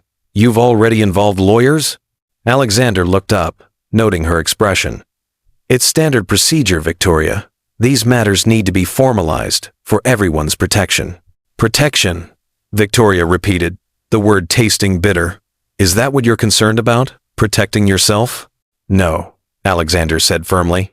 Protecting the children, ensuring their future is secure, regardless of what happens between us. Victoria stood, needing physical distance. And what exactly do you think might happen between us that would require legal protection? Alexander sighed, setting the briefcase aside. That's not what I meant. I'm trying to be responsible here, Victoria. To establish clear parameters for co-parenting across international boundaries. Parameters, Victoria echoed. Like what, exactly? Like custody arrangements, Alexander said carefully. Visitation schedules, financial support, educational decisions. All the things parents typically outline in these situations. These situations, Victoria repeated. You mean divorces? Breakups? We're not divorcing, Alexander. We were never married. I'm aware of that, Alexander said, his patience clearly strained. But we are parents to 3 children who deserve stability and clarity about their future. Victoria crossed her arms. And what does your legal team propose for this stability and clarity? Alexander hesitated, then decided honesty was the best approach. Joint legal custody, primary physical custody with you for now, with generous visitation rights for me. Child support, commensurate with my financial status. Trust funds for each child's education and future needs. How generous of you, Victoria said, unable to keep the sarcasm from her voice. Alexander's expression hardened. This isn't about generosity, Victoria. It's about responsibility. About doing what's right for Lily, Oliver, and Ethan. And what about their names? Victoria challenged. Do your legal documents address that too? Do you want to change them to Blackwood? Eventually, yes, Alexander admitted. I believe they should carry my name. It's their birthright. Their birthright? Victoria repeated incredulously. Listen to yourself, Alex. You sound like some medieval lord concerned about his lineage, not a father worried about his children's happiness. Alexander stood now too, his patience clearly wearing thin. This isn't about medieval lineage. It's about acknowledging who they are, my children as well as yours. The Blackwood name comes with certain advantages. Victoria, opportunities, connections, security. They have security, Victoria insisted. They have everything they need. In a 3-bedroom walk-up with no elevator? Alexander challenged. With you working full-time and relying on your sister for childcare? With Ethan needing specialized medical care that costs a fortune? The moment the words left his mouth, Alexander regretted them. Victoria's face went pale, then flushed with anger. So that's what this is really about, she said quietly. You think I can't provide for them adequately. You think your money makes you the better parent. That's not what I said, Alexander protested. It's exactly what you implied. Victoria countered. That my home isn't good enough. That my care isn't sufficient. That your wealth somehow makes you more qualified to make decisions about their future. Victoria, please. Alexander tried again. I'm not questioning your parenting. You're an extraordinary mother. I'm simply trying to ensure the children have every advantage I can provide. And you think advantages can only be measured in dollars and square footage? Victoria shook her head. The children are happy, Alex. They're loved, they're well-adjusted, they're thriving. Isn't that the real measure of good parenting? Alexander ran a hand through his hair in frustration. Of course it is. But why should they have to choose between emotional security and financial security? Why can't they have both? They can, Victoria said, but not if it comes with strings attached. Not if it means surrendering decision-making authority to you and your legal team. That's not what I'm asking for, Alexander insisted. Isn't it? Victoria challenged.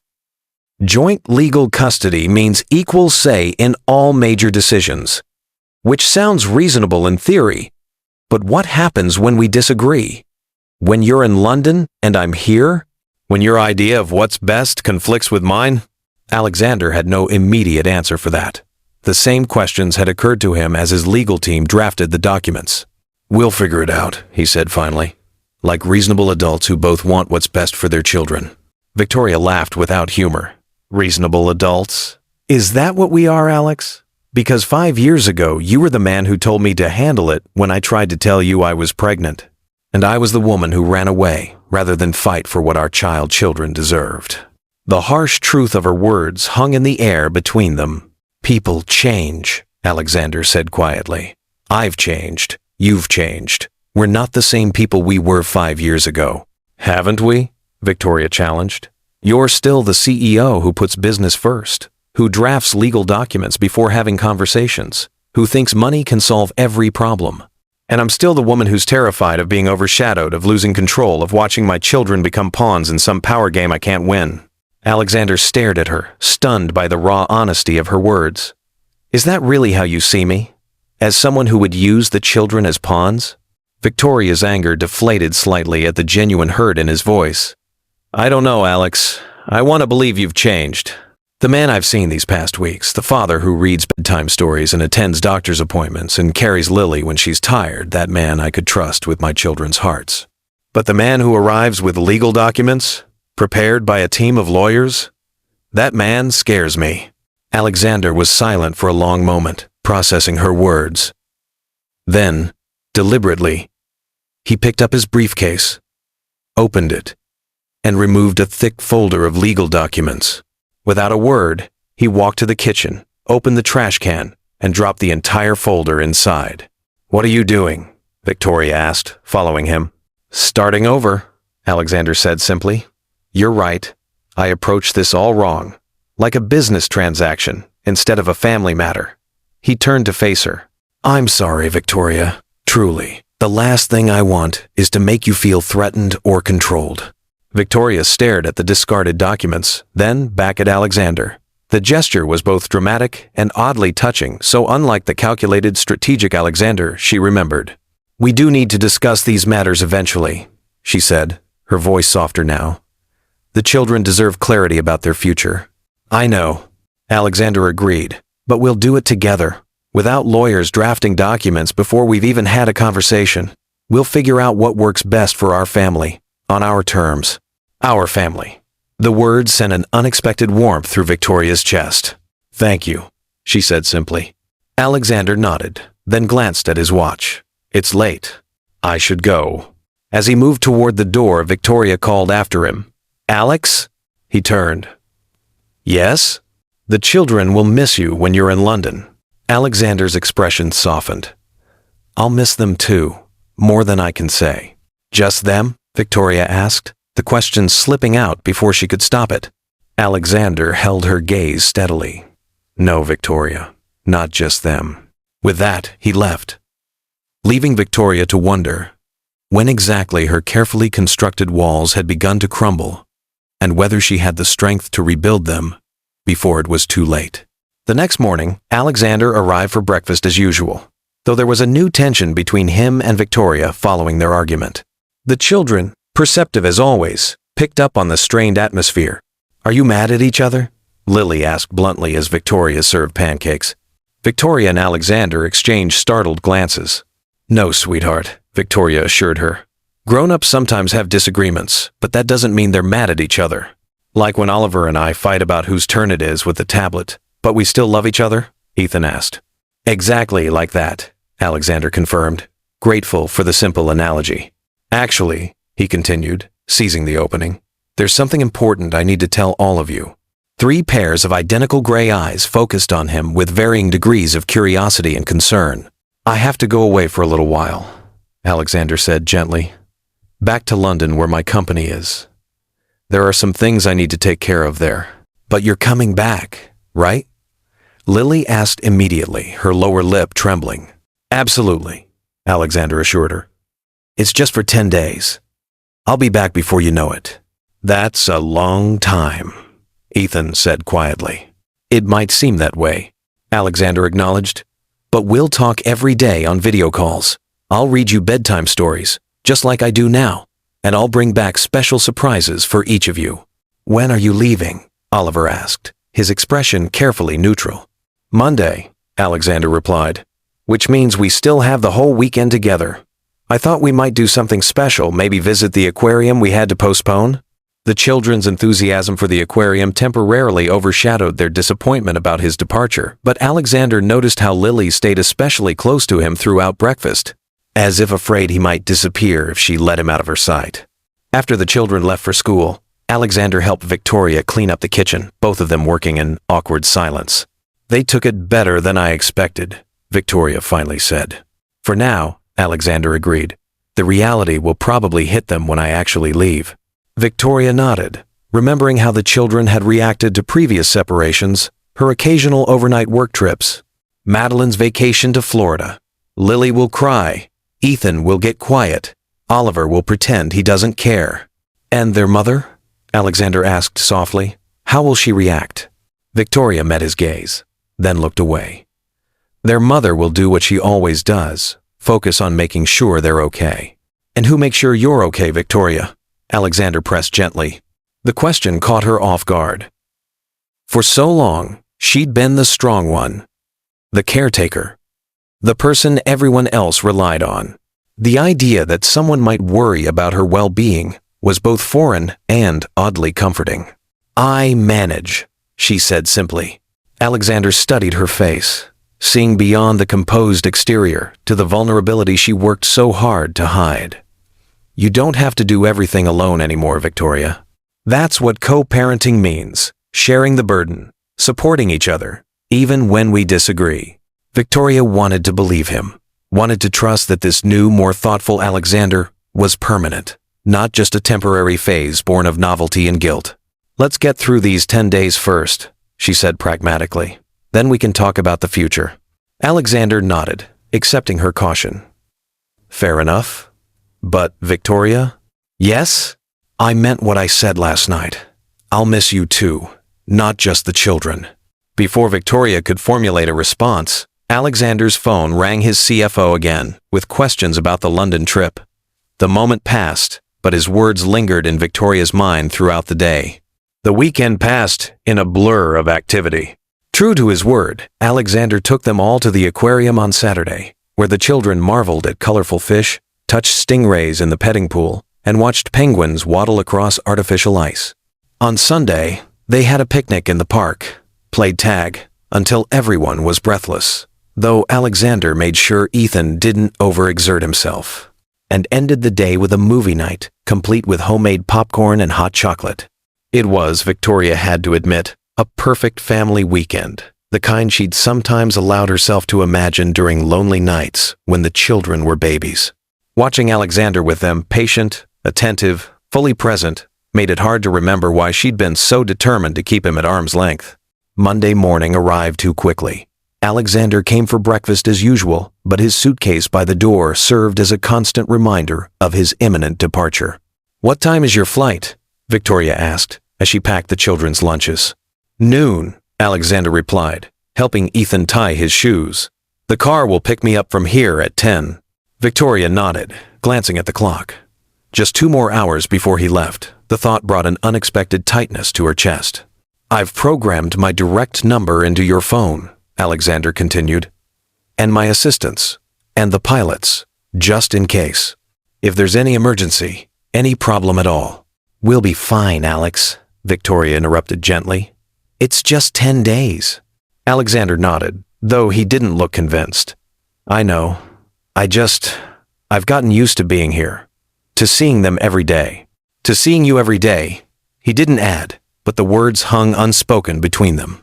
The children were subdued as they prepared for school, each processing Alexander's departure in their own way. Lily was clingy, insisting on sitting on his lap during breakfast. Ethan was quieter than usual, his solemn eyes following Alexander's every move. Oliver maintained a studied nonchalance, though he asked twice what time Alexander's flight would land in London. "Remember, I'll call tonight at bedtime," Alexander promised, as he hugged each child goodbye at the door, "and every night while I'm away." "Even with the time difference?" Oliver asked skeptically. "London is 5 hours ahead of Boston." Alexander smiled at his son's knowledge. "Even with the time difference, I'll set an alarm if I have to." "Promise?" Lily asked, her eyes filling with tears despite her best efforts to be brave. "I promise, princess," Alexander assured her, kneeling to her level.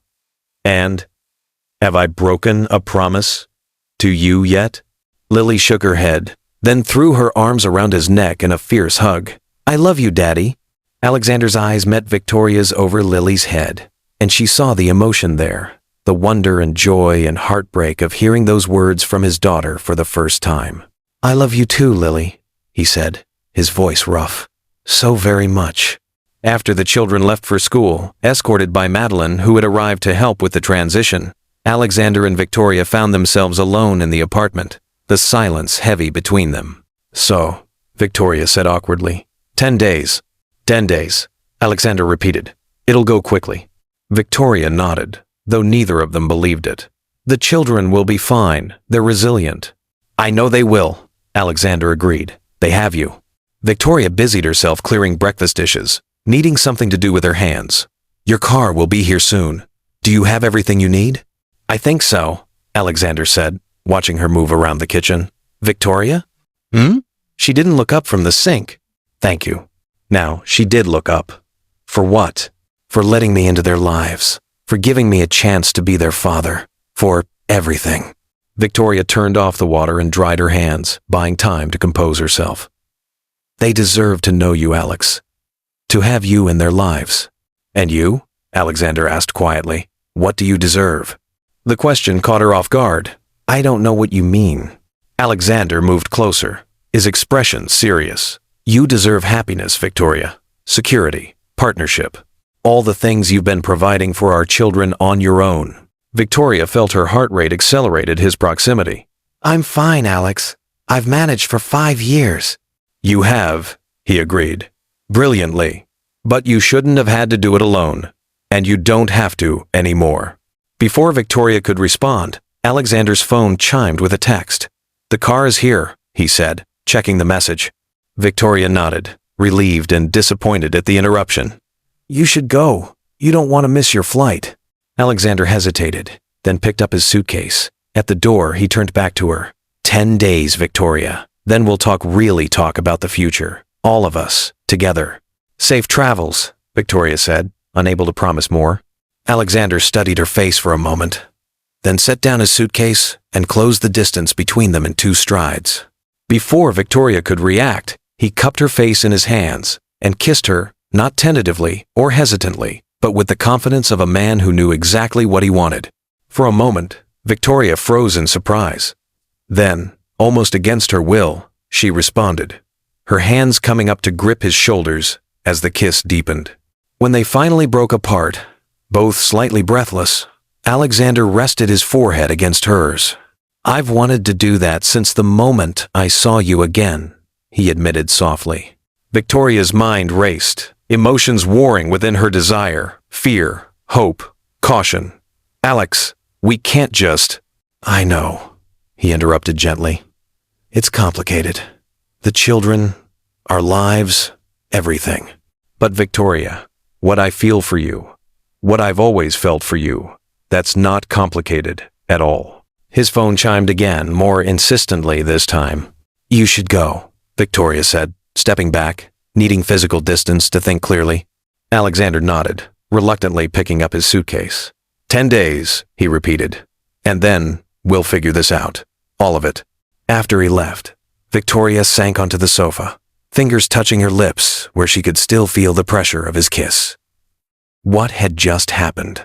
After weeks of carefully maintaining boundaries, of reminding herself that Alexander was back for the children, not for her, she'd melted into his arms like no time had passed at all. It was dangerous, reckless, potentially devastating if it went wrong. And yet, as Victoria moved through her suddenly empty apartment, she couldn't deny the truth that had been growing more evident with each passing day. Despite everything, despite 5 years of separation and hurt and building a life without him, she was falling in love with Alexander Blackwood all over again. Or perhaps she had never stopped loving him in the first place. Don't wait for your favorite stories to end before subscribing. Hit that button now before the algorithm buries this one forever. Because once it's gone, you'll wish you'd stayed. The first few days of Alexander's absence were harder than Victoria had anticipated.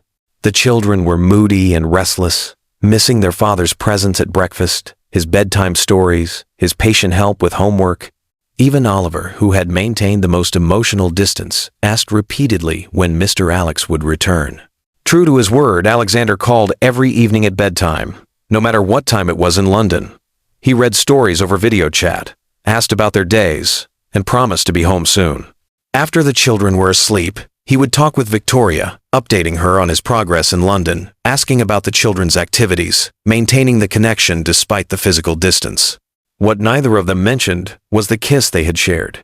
It hung between them, acknowledged but undiscussed, a conversation waiting to happen when they were face to face again. On the fourth day of Alexander's absence, Victoria received an unexpected call from Dr. Chen's office. "Miss Reed, this is Nurse Williams from Dr. Chen's office. Ethan's latest test results have come in, and Dr. Chen would like to discuss them with you as soon as possible." Victoria's heart dropped. "Is something wrong?" "Dr. Chen prefers to discuss the results in person," the nurse replied, her professional tone revealing nothing. "Would tomorrow at 2 p.m. work for you?" "Yes, of course," Victoria said, trying to keep the panic from her voice. Should Ethan's father be there as well?" There was a brief pause. "That would be advisable, yes." After ending the call, Victoria immediately dialed Alexander, her hands shaking slightly. "Victoria?" he answered on the first ring, concern evident in his voice. "Is everything all right?" "It's Ethan," she said, struggling to keep her voice steady. "Dr. Chen wants to discuss his latest test results tomorrow. The nurse wouldn't tell me what's wrong, but she said you should be there if possible." "I'll be on the next flight," Alexander said without hesitation. "But your meetings can wait," he interrupted firmly. "Nothing is more important than Ethan. Text me the appointment details. I'll be there." True to his word, Alexander arrived at Victoria's apartment early the next morning, having taken an overnight flight from London. He looked exhausted but alert, his concern for Ethan overriding any fatigue. The children were overjoyed to see him, especially Ethan, who had no idea that his father's early return was related to his health. "You came back early," Lily exclaimed, launching herself into Alexander's arms. "I missed you all too much," Alexander explained, which was true enough. "I couldn't stay away for the full 10 days. After the initial excitement of his return settled, Victoria pulled Alexander aside while the children got ready for school. "Thank you for coming back," she said quietly. "I know you had important meetings scheduled." Alexander shook his head dismissively. "Nothing is more important than this, Victoria. Nothing." The sincerity in his voice touched her deeply. This was so far from the Alexander she'd known 5 years ago, the man who had prioritized business above all else, who had told her to handle it when she tried to tell him about her pregnancy. "The appointment is at 2, Victoria said. "Madeline will pick the children up from school, so they won't know we're meeting with Dr. Chen." Alexander nodded. "What exactly did the nurse say? Did she give any indication of what might be wrong?" "Nothing specific," Victoria replied, the worry she'd been suppressing rising again. "Just that Dr. Chen wanted to discuss the results in person and that you should be there if possible." Alexander's jaw tightened. "That doesn't sound routine." "No," Victoria agreed softly. "It doesn't." The hours until the appointment crawled by. Victoria went through the motions of her workday, unable to focus on anything but her concern for Ethan. Alexander made calls to London, rearranging his schedule and delegating responsibilities, but his mind was clearly elsewhere as well. At 1:45, they sat side by side in Dr. Chen's waiting room, neither speaking, both lost in their own fears. When the nurse finally called them back, Alexander reached for Victoria's hand instinctively. She gripped it tightly, drawing strength from his presence. Dr. Chen greeted them with a professional smile that did little to ease their anxiety. "Miss Reed, Mr. Blackwood, thank you for coming in on such short notice." "What's wrong with Ethan?" Alexander asked directly, his CEO persona taking over in the face of uncertainty. Dr. Chen gestured for them to sit. Ethan's latest echocardiogram shows that the remaining atrial septal defect has enlarged since his last scan 6 months ago. It's now causing significant shunting of blood between the chambers of his heart. Victoria felt the blood drain from her face. "What does that mean exactly?" "It means his heart is working harder than it should be," Dr. Chen explained gently. "The increased blood flow is causing his right atrium and ventricle to enlarge to compensate." "And the treatment?" Alexander asked, his voice controlled despite the fear Victoria could feel in his tense grip on her hand. "Surgery," Dr. Chen said simply. "The defect is now large enough that it requires surgical intervention. We can't wait for him to outgrow it or hope it closes on its own." Victoria closed her eyes briefly, trying to process this information. "How serious is the surgery? What are the risks?" ASD repair is a relatively common procedure, Doctor. Chen assured them. The success rate is very high, especially in otherwise healthy children like Ethan. But any heart surgery carries risks, infection, bleeding, arrhythmias. When? Alexander asked. The sooner the better, Doctor, Chen replied. I've already consulted with Dr. Patel, Ethan's cardiologist, and we both agree that waiting would only allow the heart enlargement to progress. How soon are we talking? Victoria pressed, her mind racing ahead to practical considerations: time off work, childcare for the twins while she was at the hospital with Ethan, recovery time. Ideally within the next 2 weeks, Doctor, Chen said. I've taken the liberty of contacting Boston Children's Hospital. They have an opening with their top pediatric cardiac surgeon next Thursday. Alexander straightened in his chair. Is that the best facility for this procedure? The best surgeon? Boston Children's has one of the top pediatric cardiac programs in the country, Dr. Chen confirmed. Dr. Sharma is excellent. But is he the best? Alexander persisted. Because if there's someone better anywhere in the world, that's who I want operating on my son. Dr. Chen considered this. There are several world-renowned pediatric cardiac surgeons. Dr. Sharma is certainly among them. But if you're looking for the absolute leader in ASD repairs specifically, that would probably be Dr. Nakamura at Tokyo Children's or Dr. Lefebvre at Necker Hospital in Paris. Then that's who we want, Alexander said decisively. Victoria turned to him in surprise. Alex, Boston Children's is one of the best hospitals in the country, and it's here, where we live, where Ethan is comfortable. This is our son's heart, Victoria, Alexander said, his voice tight with emotion. I want the absolute best for him, not just one of the best. Dr. Chen cleared her throat. If I may, both of you have valid points. Boston Children's is excellent, and there are advantages to having the procedure done locally.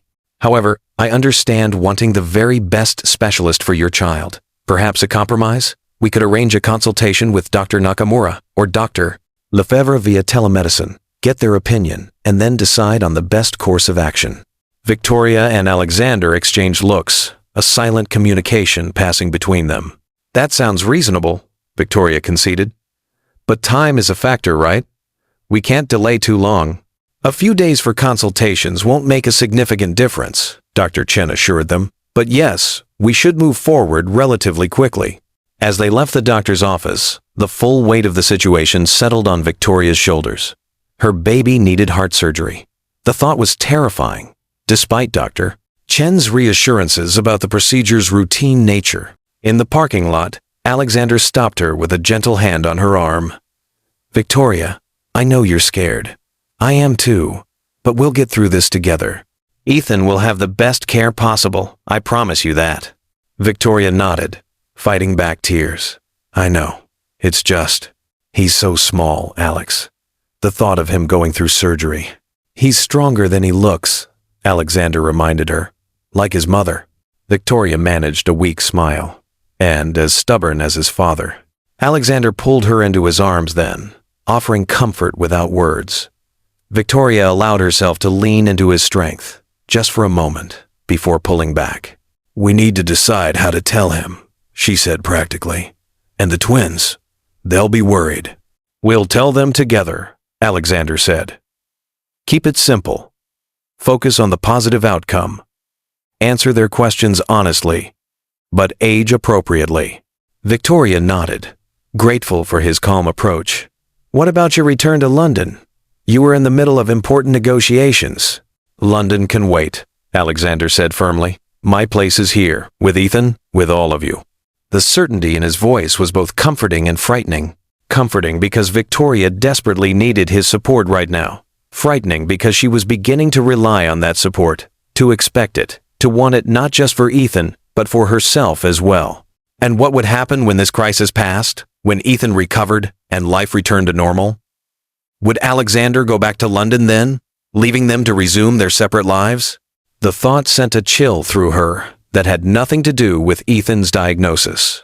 Telling the children about Ethan's surgery was one of the hardest conversations Victoria had ever had. They gathered in the living room after dinner, the serious expressions on the adults' faces immediately alerting the triplets that something important was happening. Ethan, Victoria began gently, Remember how Dr. Chen has been watching your heart with those special pictures? Ethan nodded solemnly. The echocardiogram, he pronounced carefully. That's right, Victoria smiled. Well, Dr. Chen looked at your latest pictures, and she found that the little hole in your heart has gotten bigger. Is that bad? Ethan asked, his gray eyes so like Alexander's wide with concern. It means your heart is working harder than it should be, Alexander explained, sitting beside Ethan on the sofa. And to fix it, you'll need an operation. An operation? Lily's voice rose in alarm. Like when they cut you open? Victoria shot Alexander a look. This was exactly why they needed to be careful with their explanations. It's a special kind of operation, Victoria clarified quickly. The doctors are very good at it, and they'll make sure Ethan isn't in any pain. Will I have to stay in the hospital? Ethan asked, his voice small.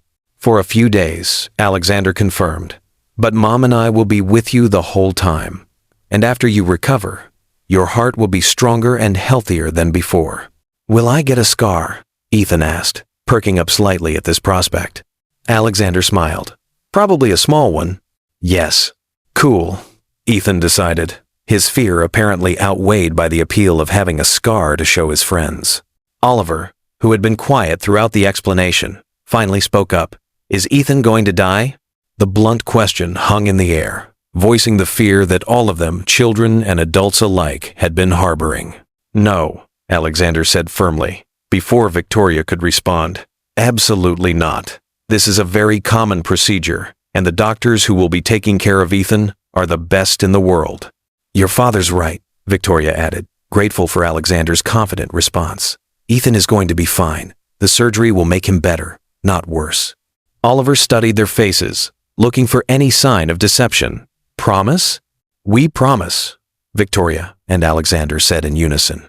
Later, after the children were in bed, Victoria found Alexander in the kitchen, laptop open, researching pediatric cardiac surgeons with an intensity she recognized from his business dealings. Dr. Nakamura has agreed to a video consultation tomorrow morning, he informed her without looking up. Dr. Lefebvre can speak with us tomorrow afternoon. Victoria sat across from him. Alex, I appreciate your thoroughness, but we need to be practical. Flying Ethan to Tokyo or Paris for surgery means taking him away from his familiar environment, his support system. It means separating him from his siblings during a scary time. Alexander finally looked up from his screen. I understand your concerns. But Victoria, if there's even a slight increase in the success rate with one of these specialists, isn't that worth some temporary discomfort? Of course I want the best care for him, Victoria said, frustration creeping into her voice. But best doesn't just mean the most renowned surgeon. It means considering all factors: Ethan's emotional well-being, the support he'll have during recovery, the strain on the whole family. Alexander was quiet for a moment, considering her words. You're right, he finally conceded. I'm approaching this like a business problem. Identify the top expert, spare no expense, accept no compromises. But this isn't business, it's our son. The simple acknowledgement that Victoria's perspective had value, that Alexander could learn from her experience as Ethan's primary parent, meant more than she could express. Let's do the consultations, she suggested. Hear what both specialists have to say. Then make a decision together, considering all factors. Alexander nodded, reaching across the table to take her hand. Together, he agreed. That's how we'll get through this. All of it. The next 24 hours were a whirlwind of video consultations, medical discussions, and difficult decisions. Dr. Nakamura, after reviewing Ethan's records, confirmed that the procedure was indeed urgent but straightforward. He offered to perform the surgery in Tokyo, but also spoke highly of Dr. Sharma at Boston Children's. Dr. Lefebvre provided similar feedback, adding that while he would be happy to operate on Ethan in Paris, the transatlantic flight so soon before surgery wasn't ideal for a child with an enlarged heart. In the end, Victoria and Alexander made the decision together. Ethan would have the surgery at Boston Children's with Dr. Sharma, but with Dr. Nakamura consulting remotely before and during the procedure. It's the best compromise, Alexander acknowledged as they finalized the arrangements. Ethan gets top-tier care without the stress of international travel, and the twins can visit him regularly during his recovery. Victoria nodded. Relief washing over her. Thank you for listening to my concerns, for understanding that sometimes the most expensive option isn't necessarily the best one." Alexander's expression turned serious. "I'm learning, Victoria, about being a father, about what these children really need. And a lot of that learning comes from watching you with them." The sincerity in his voice touched her deeply. This was the Alexander she'd glimpsed years ago, before ambition and fear had driven them apart, thoughtful, caring, willing to learn and grow. The days leading up to Ethan's surgery passed in a blur of preparations. Alexander moved out of his hotel and into Victoria's guest room, a small office she hastily converted to be closer to the family during the crisis. The arrangement raised eyebrows from Madeline, who gave Victoria knowing looks whenever Alexander was out of earshot. But Victoria insisted it was purely practical. Ethan needed both his parents close by, and the constant back and forth from hotel to apartment was inefficient. If she sometimes lay awake at night, acutely aware of Alexander sleeping just down the hall, that was her business and no one else's. The morning of Ethan's surgery dawned clear and cold. Victoria had barely slept, her mind racing with worries despite all the reassurances from doctors. She found Alexander already in the kitchen at 5 a.m., making coffee and reviewing Ethan's medical files one last time. "Did you sleep at all?" she asked, accepting the mug he offered her. "An hour or two," he admitted. "You?" "About the same." Victoria sipped the coffee gratefully. "The twins are still asleep. Madeline will come stay with them once we leave for the hospital." Alexander nodded, his expression grave. "How do you think Ethan's doing? He seemed so calm last night." "Too calm," Victoria said. "I think he's putting on a brave face for us, for his siblings. He's always been the sensitive one, very attuned to everyone else's emotions. Like his mother," Alexander observed with a small smile. Victoria returned the smile weakly. "I'm not feeling very brave this morning." "You don't have to be," Alexander said gently. "That's why there are two of us. When your strength falters, I'll be strong for both of us. And when mine does, because it will, you'll do the same for me."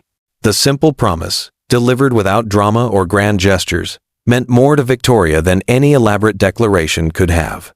This was partnership in its truest form, supporting each other through the hardest moments, sharing the burden of fear and responsibility. "Thank you for being here," she said softly. "For coming back when I called. For everything." Alexander reached across the counter to take her hand. "There's nowhere else I would be, Victoria. Nowhere in the world." The moment was interrupted by the sound of small footsteps. They turned to see Ethan standing in the doorway, his stuffed dinosaur clutched tightly under one arm. "Is it time to go to the hospital?" he asked, his voice steady despite the fear evident in his eyes. Victoria moved to kneel in front of him. "Not quite yet, sweetheart. We have time for breakfast first. What would you like? Anything special?" Ethan considered this seriously. "Chocolate chip pancakes, like Daddy makes?" "Chocolate chip pancakes it is," Alexander declared, already reaching for the ingredients. "With extra chocolate chips for extra brave boys." As they prepared breakfast together, Victoria marveled at how quickly they had fallen into this domestic rhythm. Alexander making pancakes while she set the table, moving around each other in the small kitchen with the ease of long practice rather than the awkwardness of new cohabitation. By the time Lily and Oliver woke up, drawn by the smell of pancakes, the mood had lightened somewhat. They ate together as a family, making a deliberate effort to keep the conversation normal and cheerful for Ethan's sake. When it was time to leave, the goodbye was harder than Victoria had anticipated. Lily clung to Ethan, suddenly understanding that her brother would be going somewhere she couldn't follow. "You'll come back, right?" she asked, her lower lip trembling. "Of course I will, silly," Ethan assured her, with the confidence of a child who trusted completely in the adults around him. "Mom and Dad will bring me home when the doctors fix my heart." "And then you can run faster?" Oliver asked practically, "without getting tired?" Ethan nodded. "That's what Dr. Chen said. Maybe I'll even beat you in a race." "You can try," Oliver replied with a grin, their usual competitive banter providing a moment of normalcy in the emotional morning. Madeline arrived to stay with the twins, giving Victoria and Alexander reassuring hugs before ushering them out the door. "He'll be fine," she whispered to Victoria. "You both will." The drive to the hospital was quiet, Ethan looking out the window with solemn curiosity, while Victoria and Alexander exchanged occasional glances, each drawing strength from the other's presence. check-in and pre-op preparations, passed in a blur of forms, questions, and last-minute consultations. Dr. Sharma visited them in the pre-op area, his calm confidence reassuring as he explained the procedure one final time. "Any questions before we get started?" he asked, looking between Victoria and Alexander. "How long will the surgery take?" Alexander asked, his CEO persona firmly in place, focusing on practical details to manage his anxiety. "Approximately 4 hours," Dr. Sharma replied. "Dr. Nakamura will be observing remotely and available for consultation throughout the procedure." "And recovery?" Victoria asked. "How long before he can come home?" "Typically 5 to 7 days in the hospital, assuming no complications," the surgeon explained. "Then several weeks of limited activity at home before he can return to school." Victoria nodded, mentally calculating childcare arrangements, work adjustments, and how to keep an active 5-year-old entertained during weeks of restricted movement. "One last thing," Dr. Sharma added. "We allow one parent in the recovery room immediately after surgery. You'll need to decide which of you that will be." Victoria and Alexander exchanged looks. "You should go," Alexander said without hesitation. "You've been with him through everything. He'll want to see you first when he wakes up." The generosity of the gesture, Alexander, setting aside his own desire to be with Ethan for what he perceived as Ethan's greater need for his mother, touched Victoria deeply. "We'll take turns," she decided. "I'll go first, then you. He needs both of us." Alexander nodded, gratitude evident in his eyes. When the time came for Ethan to be taken to the operating room, Victoria felt her composure finally begin to crack. Watching her small son, looking even tinier in the hospital gown, being wheeled away on a gurney was almost more than she could bear. "I love you, sweetheart," she called, forcing brightness into her voice. "We'll be right here waiting when you wake up." "Love you too, Mom," Ethan replied, his voice small but steady. "Love you, Dad." "Love you, buddy," Alexander responded, his own voice rough with emotion. "Be brave. We'll see you soon." As the doors closed behind the gurney, Victoria felt her knees weaken. Alexander's arm came around her waist, supporting her as he guided her to a nearby chair. "He'll be okay," Alexander murmured, though whether he was reassuring her or himself wasn't clear. "He's strong, stronger than we give him credit for." Victoria nodded, unable to speak past the lump in her throat. For a moment, they sat in silence, drawing comfort from each other's presence. "I can't lose him, Alex," Victoria finally whispered, giving voice to her deepest fear. "I can't." "You won't," Alexander said firmly. "We won't. I promise you, Victoria." It was a promise he had no power to keep. They both knew that. But in that moment, Victoria chose to believe him anyway, because the alternative was unthinkable. The next 4 hours were the longest of Victoria's life. She and Alexander took turns pacing the waiting room, checking the time, getting updates from the surgical liaison. They drank terrible coffee, picked at sandwiches neither of them wanted, and fielded texts from Madeline about the twins. "They're making get-well cards," Alexander reported, showing Victoria a photo Madeline had sent of Lily and Oliver surrounded by art supplies. Apparently, Lily is convinced that glitter is essential to the healing process. Victoria smiled despite her anxiety. "She puts glitter on everything. You should see our Christmas decorations." "I'd like to," Alexander said quietly. "See your Christmas decorations, I mean. Be part of those traditions." The simple statement, delivered without pressure or expectation, hung between them a hope, a possibility, a future neither had dared to articulate until now. Before Victoria could respond, a nurse appeared in the waiting room doorway. "Mr. Blackwood, Miss Reed, Dr. Sharma would like to speak with you." They both stood immediately, hearts racing. The surgeon's face, when they reached him, revealed nothing. "The surgery went well," he said without preamble, and Victoria felt her knees go weak with relief. "We successfully closed the defect. Ethan's heart function already shows improvement." "Thank God," Alexander breathed, his hand finding Victoria's and squeezing tightly. "He's being moved to recovery now, Doctor," Sharma continued. "As we discussed, one of you can go in as soon as he's settled. The anesthesia will take some time to wear off completely, but he should be responsive within the hour." "Any complications?" Alexander asked, his business mind focusing on details even in his relief. "None," the surgeon assured them. "The procedure went exactly as planned. Dr. Nakamura observed remotely, and concurred with all our decisions. Ethan did beautifully. Victoria felt tears of relief spring to her eyes. When can we see him? A nurse will come get you in about 20 minutes, doctor.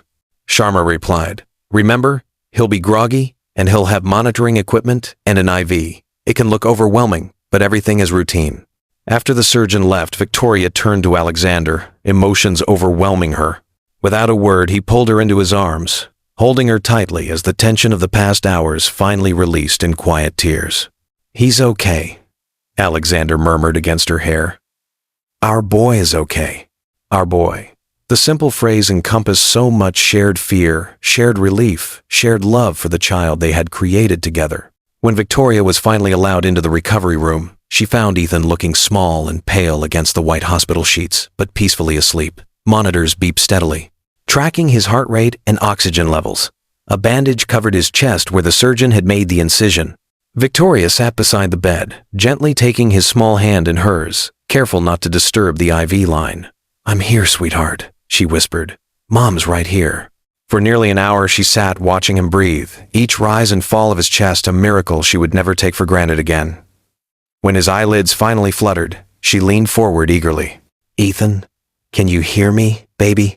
His gray eyes opened slowly, unfocused at first, then finding her face. Mom? His voice was raspy from the breathing tube that had been removed after surgery. Yes, sweetheart, I'm here, Victoria assured him, tears of relief springing to her eyes. How do you feel? Ethan considered this question with the seriousness only a 5-year-old could muster. Sleepy, he decided. And my chest hurts. That's because the doctors fixed your heart, Victoria explained gently. The hurt will go away soon, I promise. Ethan nodded, accepting this with the trust of a child who believed absolutely in his mother's words. Is Daddy here too? He's right outside, Victoria assured him. He's been waiting all day to see you. Would you like me to get him? Ethan nodded again, his eyelids already growing heavy. Victoria stepped into the hallway, where Alexander had been pacing anxiously. He's awake, she said, her smile watery but genuine. He's asking for you. Alexander's face lit up with relief and joy. How is he? Groggy. A little sore, but good, Victoria reported. Go on in. I'll call Madeline and update her on his condition. Alexander hesitated. Are you sure? I don't want to take your time with him. I'm sure, Victoria said softly. He needs his father right now. The gratitude in Alexander's eyes was worth any sacrifice. Victoria watched through the window as he approached Ethan's bedside, saw the gentle way he touched their son's hair, the tender smile as Ethan recognized him.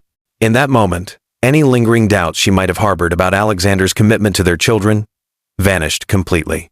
This was not a man playing at fatherhood until something more interesting came along. This was a father, heart and soul, willing to rearrange his entire life for his children's well-being. The realization was both comforting and terrifying. Comforting because it meant the children would have Alexander in their lives permanently, not just when it was convenient. Terrifying because it meant Victoria would have to face the feelings she'd been trying so hard to ignore, feelings that had never truly died, that had only grown stronger. With each day Alexander spent proving himself as a father. The next few days passed in a blur of hospital routines, taking turns at Ethan's bedside and managing the twins' anxiety about their brother. Alexander proved himself invaluable, not just with Ethan, but with practical matters. Victoria hadn't even considered arranging for meals to be delivered to the apartment for Madeline and the twins, hiring a cleaning service to maintain the household during their absence, even setting up a video chat system so Ethan could talk to his siblings daily. On the third day after surgery, as they sat together in Ethan's hospital room while he napped, Victoria finally broached the subject they'd been avoiding. We need to talk about what happens next, Alex, she said quietly. After Ethan comes home, after he recovers. Alexander looked up from his laptop where he'd been answering emails. What do you mean? I mean, your life is still in London, Victoria pointed out. Your company, your responsibilities. You can't stay in my guest room forever. Alexander closed his laptop, giving her his full attention.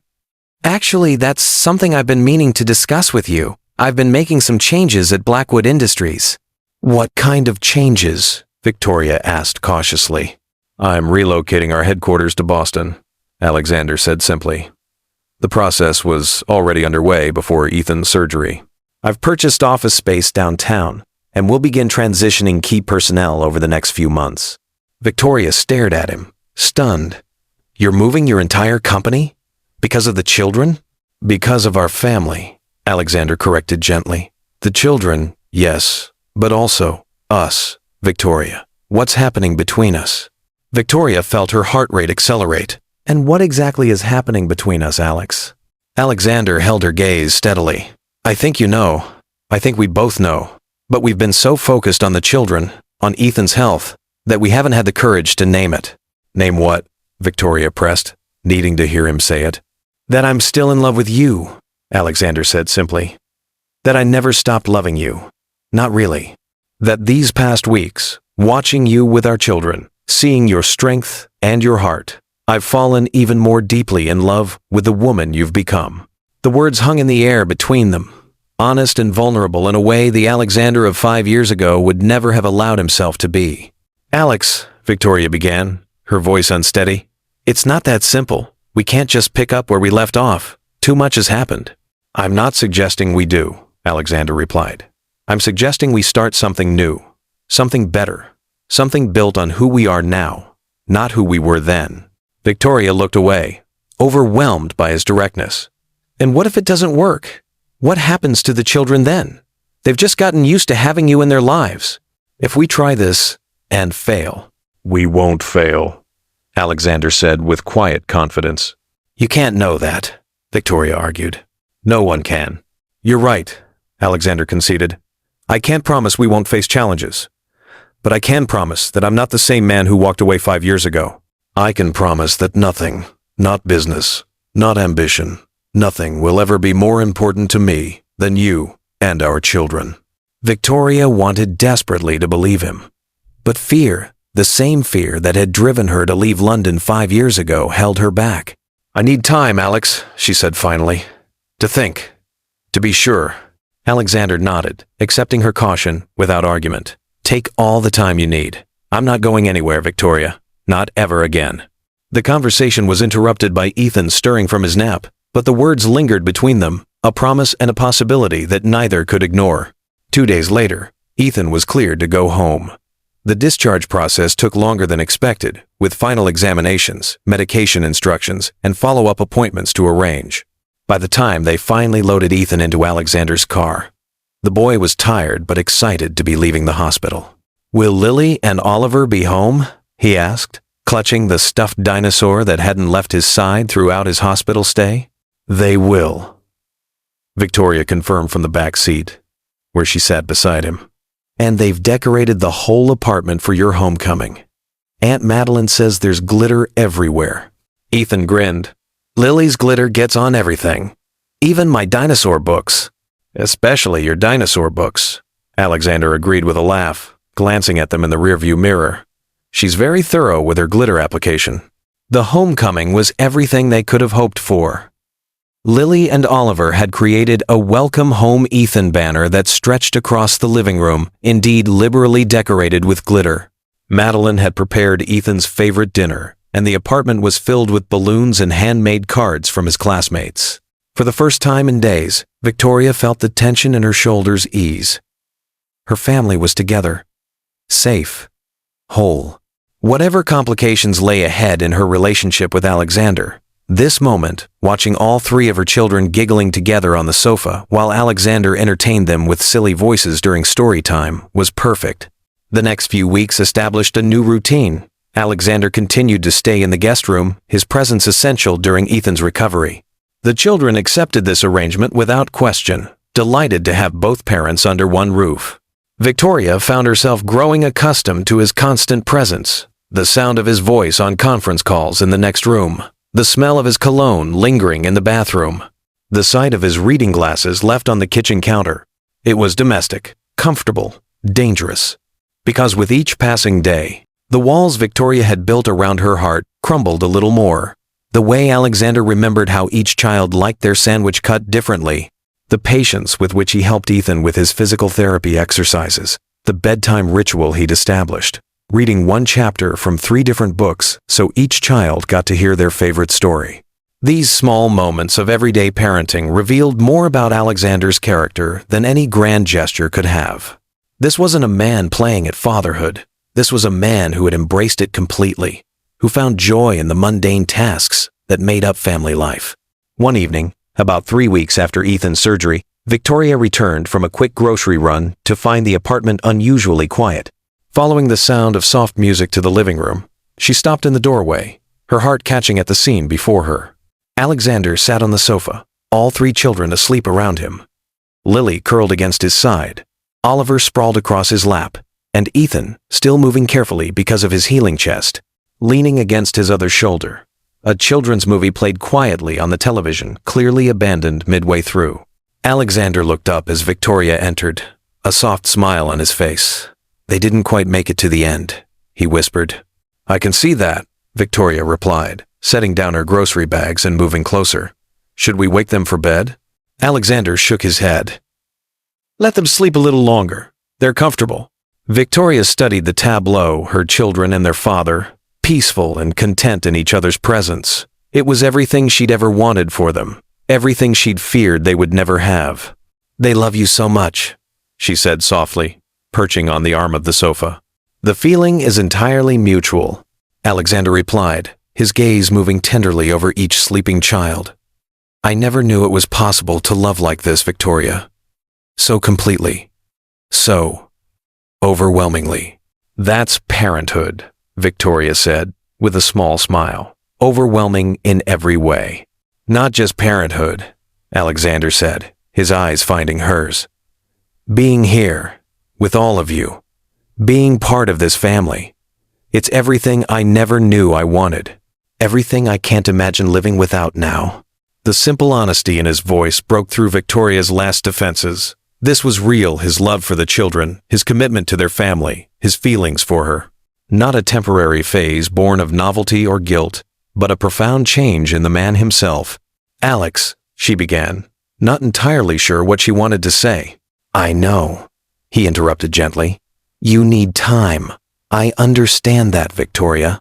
I'm not trying to rush you.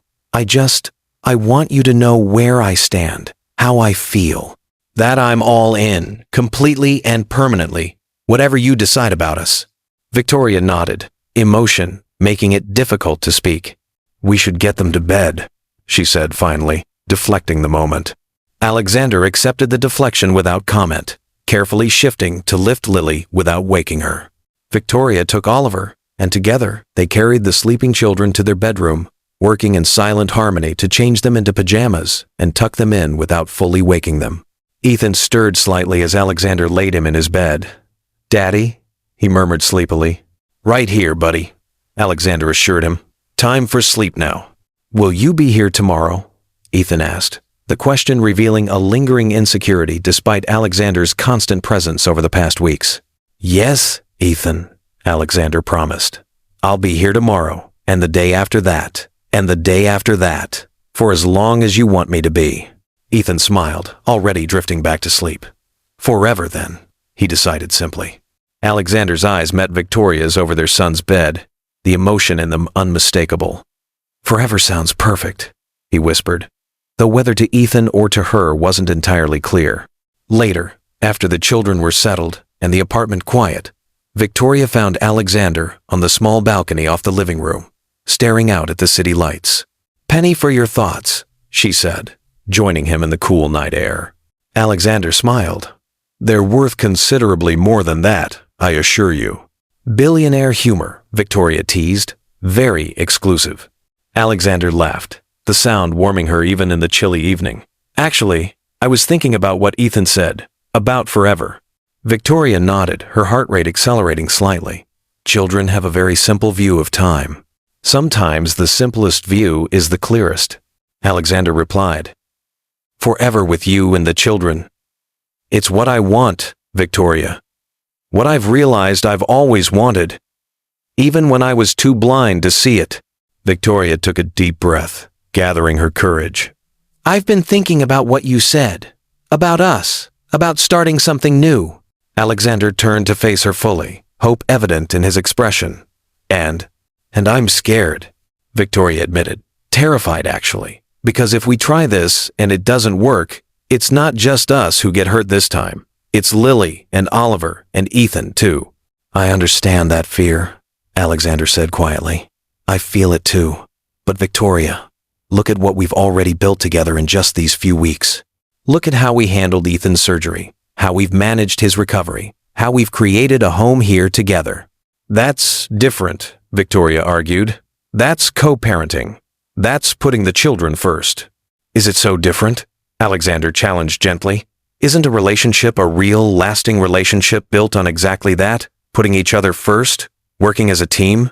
Supporting each other through the hardest moments? Victoria couldn't argue with his logic. What they had developed over these weeks went beyond mere co-parenting. It was partnership in the truest sense, mutual respect, shared goals, complementary strengths. I'm not saying it would be easy, Alexander continued when she didn't respond. We both have strong personalities, established lives. But Victoria, when I look at you with our children, when I see the family we've created, I can't imagine wanting anything more than this, than us. Victoria looked up at him. This man who had once broken her heart and was now offering to mend it. The Alexander before her was both familiar and new, the same determination and intensity she'd always been drawn to, but tempered now with patience, humility, and a depth of emotion he'd never allowed himself to show before. I never stopped loving you either, she admitted finally, the words both frightening and freeing. I tried. For 5 years I tried to forget you, to move on. But then you walked back into our lives, and it was like no time had passed at all. Alexander's expression softened, hope and joy lighting his features. Victoria. But, she interrupted, needing to finish. Loving you isn't the issue. It never was. The issue is whether we want the same things, whether we can build a life that works for both of us, for the children. Tell me what you want, Alexander said simply. Whatever it is, we'll find a way to make it work. Victoria took a deep breath. I want a partner, not a provider. Someone who sees me as an equal, not as an extension of himself or the mother of his children. I want my work to matter as much as yours does. I want decisions made together, compromises that consider everyone's needs. Alexander nodded, listening intently. Go on. I want the children to grow up understanding that success isn't measured by wealth or power, but by character and kindness. I want them to see both their parents pursuing meaningful work, supporting each other's dreams, treating each other with respect. I want all of that too, Alexander said softly. And I want to wake up beside you every morning. I want to argue about whose turn it is to make school lunches. I want to sit beside you at school concerts and soccer games and graduation ceremonies. I want to grow old with you, Victoria, watching our children become the extraordinary adults they're destined to be. The simple honesty of his words moved her deeply. This wasn't the calculated charm of a man used to getting what he wanted. This was raw vulnerability. A heart laid bare. I want that too, Victoria admitted, her voice barely above a whisper. Alexander stepped closer, his hands coming up to frame her face with infinite tenderness. Then let's build it, Victoria, together, day by day. When he kissed her this time, it wasn't the impulsive gesture of a man about to leave. It was a promise, a beginning, a future unfolding before them. Victoria melted into the kiss, allowing herself to believe, finally and completely, that second chances were possible. That the family they had created through circumstance and biology could become something chosen and cherished by both of them. When they broke apart, Alexander rested his forehead against hers. I love you, Victoria Reed. I think I've loved you since the moment you argued with me in that business class 15 years ago. Victoria laughed softly. You told me my ideas were impractical and idealistic. They were, Alexander admitted with a smile. And they were exactly what I needed to hear. Just like you were exactly who I needed to meet. Victoria wrapped her arms around his waist, leaning into his strength. We have a lot to figure out still. Where we'll live, how we'll manage our careers, when to tell the children about us. We'll figure it all out, Alexander assured her, one step at a time. As they stood together on the small balcony, the city lights twinkling around them, Victoria allowed herself to imagine the future they could build together. A future where her children had both parents present and loving, where she and Alexander supported each other through whatever challenges came their way. It wouldn't be perfect. There would be disagreements, compromises, adjustments on both sides. But for the first time in 5 years, Victoria felt completely, unreservedly hopeful about what lay ahead. One step at a time, she agreed, sealing the promise with another kiss. If this story touched even one part of you, don't walk away. People always forget the lessons that hit them hardest. Subscribe so you never lose the stories that remind you what forgiveness really means. 3 months later, Victoria stood in the doorway of her children's bedroom, watching as Alexander tucked them in for the night. The routine was familiar. Now a chapter from each child's favorite book, a song for Lily, a math puzzle for Oliver, a dinosaur fact for Ethan. "Daddy," Lily asked as Alexander finished the last book, "when are we moving to the new house?" "Next weekend, Princess," Alexander replied, smoothing her dark curls away from her forehead. "Remember, we talked about it at dinner. The one with the big backyard?" Ethan confirmed sleepily. "That's right," Alexander assured him, "with plenty of space for you to play once Dr. Chen says your heart is strong enough for running around." "And my own room?" Oliver asked, still slightly skeptical of this promised benefit. Alexander laughed. "Yes, Oliver, your very own room, where no one will touch your books or borrow your telescope without permission." The children exchanged excited glances. Already anticipating the move to the brownstone Alexander had purchased just a few blocks away, a home with enough space for their growing family, close enough to maintain the children's school and friendship connections. "Will you and Mommy have the same room in the new house?" Lily asked innocently.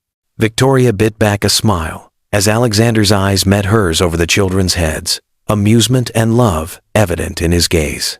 "Yes, Lily," he confirmed. "Mom and I will share a room in the new house." This development, Victoria and Alexander's rekindled relationship, had been cautiously introduced to the children over the past months. To their surprise, the triplets had accepted it with minimal confusion, as if their parents being together was the most natural thing in the world. "Because you love each other," Ethan stated matter-of-factly, "like in the movies." "Exactly like in the movies," Alexander agreed, his eyes still on Victoria. "Now it's time for sleep. We have a busy day tomorrow." After final kisses and goodnights, Alexander joined Victoria in the hallway, closing the children's door partway behind him. "Like in the movies," he quoted with a soft laugh. "If only they knew how complicated real life is." "I don't know," Victoria mused, leaning into him as his arm came around her waist. Boy meets girl, boy loses girl, boy finds girl again, years later. Sounds pretty cinematic to me. "You forgot the part where boy discovers he has 3 children he never knew about," Alexander added, guiding her toward the living room. "That's definitely a plot twist worthy of Hollywood." Victoria smiled, settling beside him on the sofa. "Do you ever wonder what would have happened if I hadn't gone to that charity gala? If we hadn't run into each other that night?" Alexander considered this, his expression turning serious. "I'd like to think I would have found you eventually. That somehow, the universe would have brought us back together." "The universe? Or your team of private investigators?" Victoria teased. "Whatever it took," Alexander said simply. "Though I'm grateful it didn't come to that. That fate intervened when it did." Victoria rested her head against his shoulder, contentment washing over her. The past 3 months had been a period of adjustment and growth for all of them. Alexander had officially relocated Blackwood Industries' headquarters to Boston, maintaining the London office as a satellite location. Victoria had continued her work with the refugee education program, with Alexander's full support and encouragement. They had established new routines as a family, found compromises when their parenting styles differed, learned to communicate more openly than they ever had in their previous relationship. It wasn't perfect, they still argued occasionally, still had moments of frustration or misunderstanding, but the foundation they were building felt solid, sustainable. "I have something for you," Alexander said suddenly, reaching into his pocket. Victoria sat up, curious. "What is it?" Alexander hesitated, uncharacteristically nervous. "I was going to wait until we moved into the new house, make some grand gesture, but, well, I've never been particularly patient." From his pocket, he withdrew a small velvet box. Victoria's breath caught as he opened it to reveal a stunning emerald ring surrounded by diamonds. "This isn't the same ring I gave you 5 years ago," Alexander said quietly. Because we're not the same people we were then. This is new, like us, like the life we're building together. Victoria stared at the ring, emotion welling in her throat. Alex, I'm not asking you to marry me right away, Alexander continued. I know we're still finding our footing, still learning how to be partners, as well as parents. This is a promise, Victoria. A promise that whenever you're ready, whether that's next month or next year, I'll be here, loving you, choosing you, every single day. Tears filled Victoria's eyes as she looked from the ring to the man holding it, the man who had once broken her heart and now held it more securely than ever before. I don't need to wait, she said softly. I know what I want, Alex. I want you. I want us. I want the family we've created and the future we're building. Alexander's expression lit with joy. Is that a yes? It's a yes, Victoria confirmed, laughing through her tears as he slipped the ring onto her finger. It's always been yes, even when I was too afraid to admit it. Alexander gathered her into his arms, his kiss conveying everything words couldn't: gratitude, joy, promise, love. When they finally broke apart, both slightly breathless, he rested his forehead against hers. I was so lost without you, he admitted, building an empire that meant nothing because I had no one to share it with. And I was so determined to prove I could do everything alone, Victoria replied, too proud to admit how much I missed you, how much the children needed you. We were both wrong, Alexander said simply, and now we're both right, together.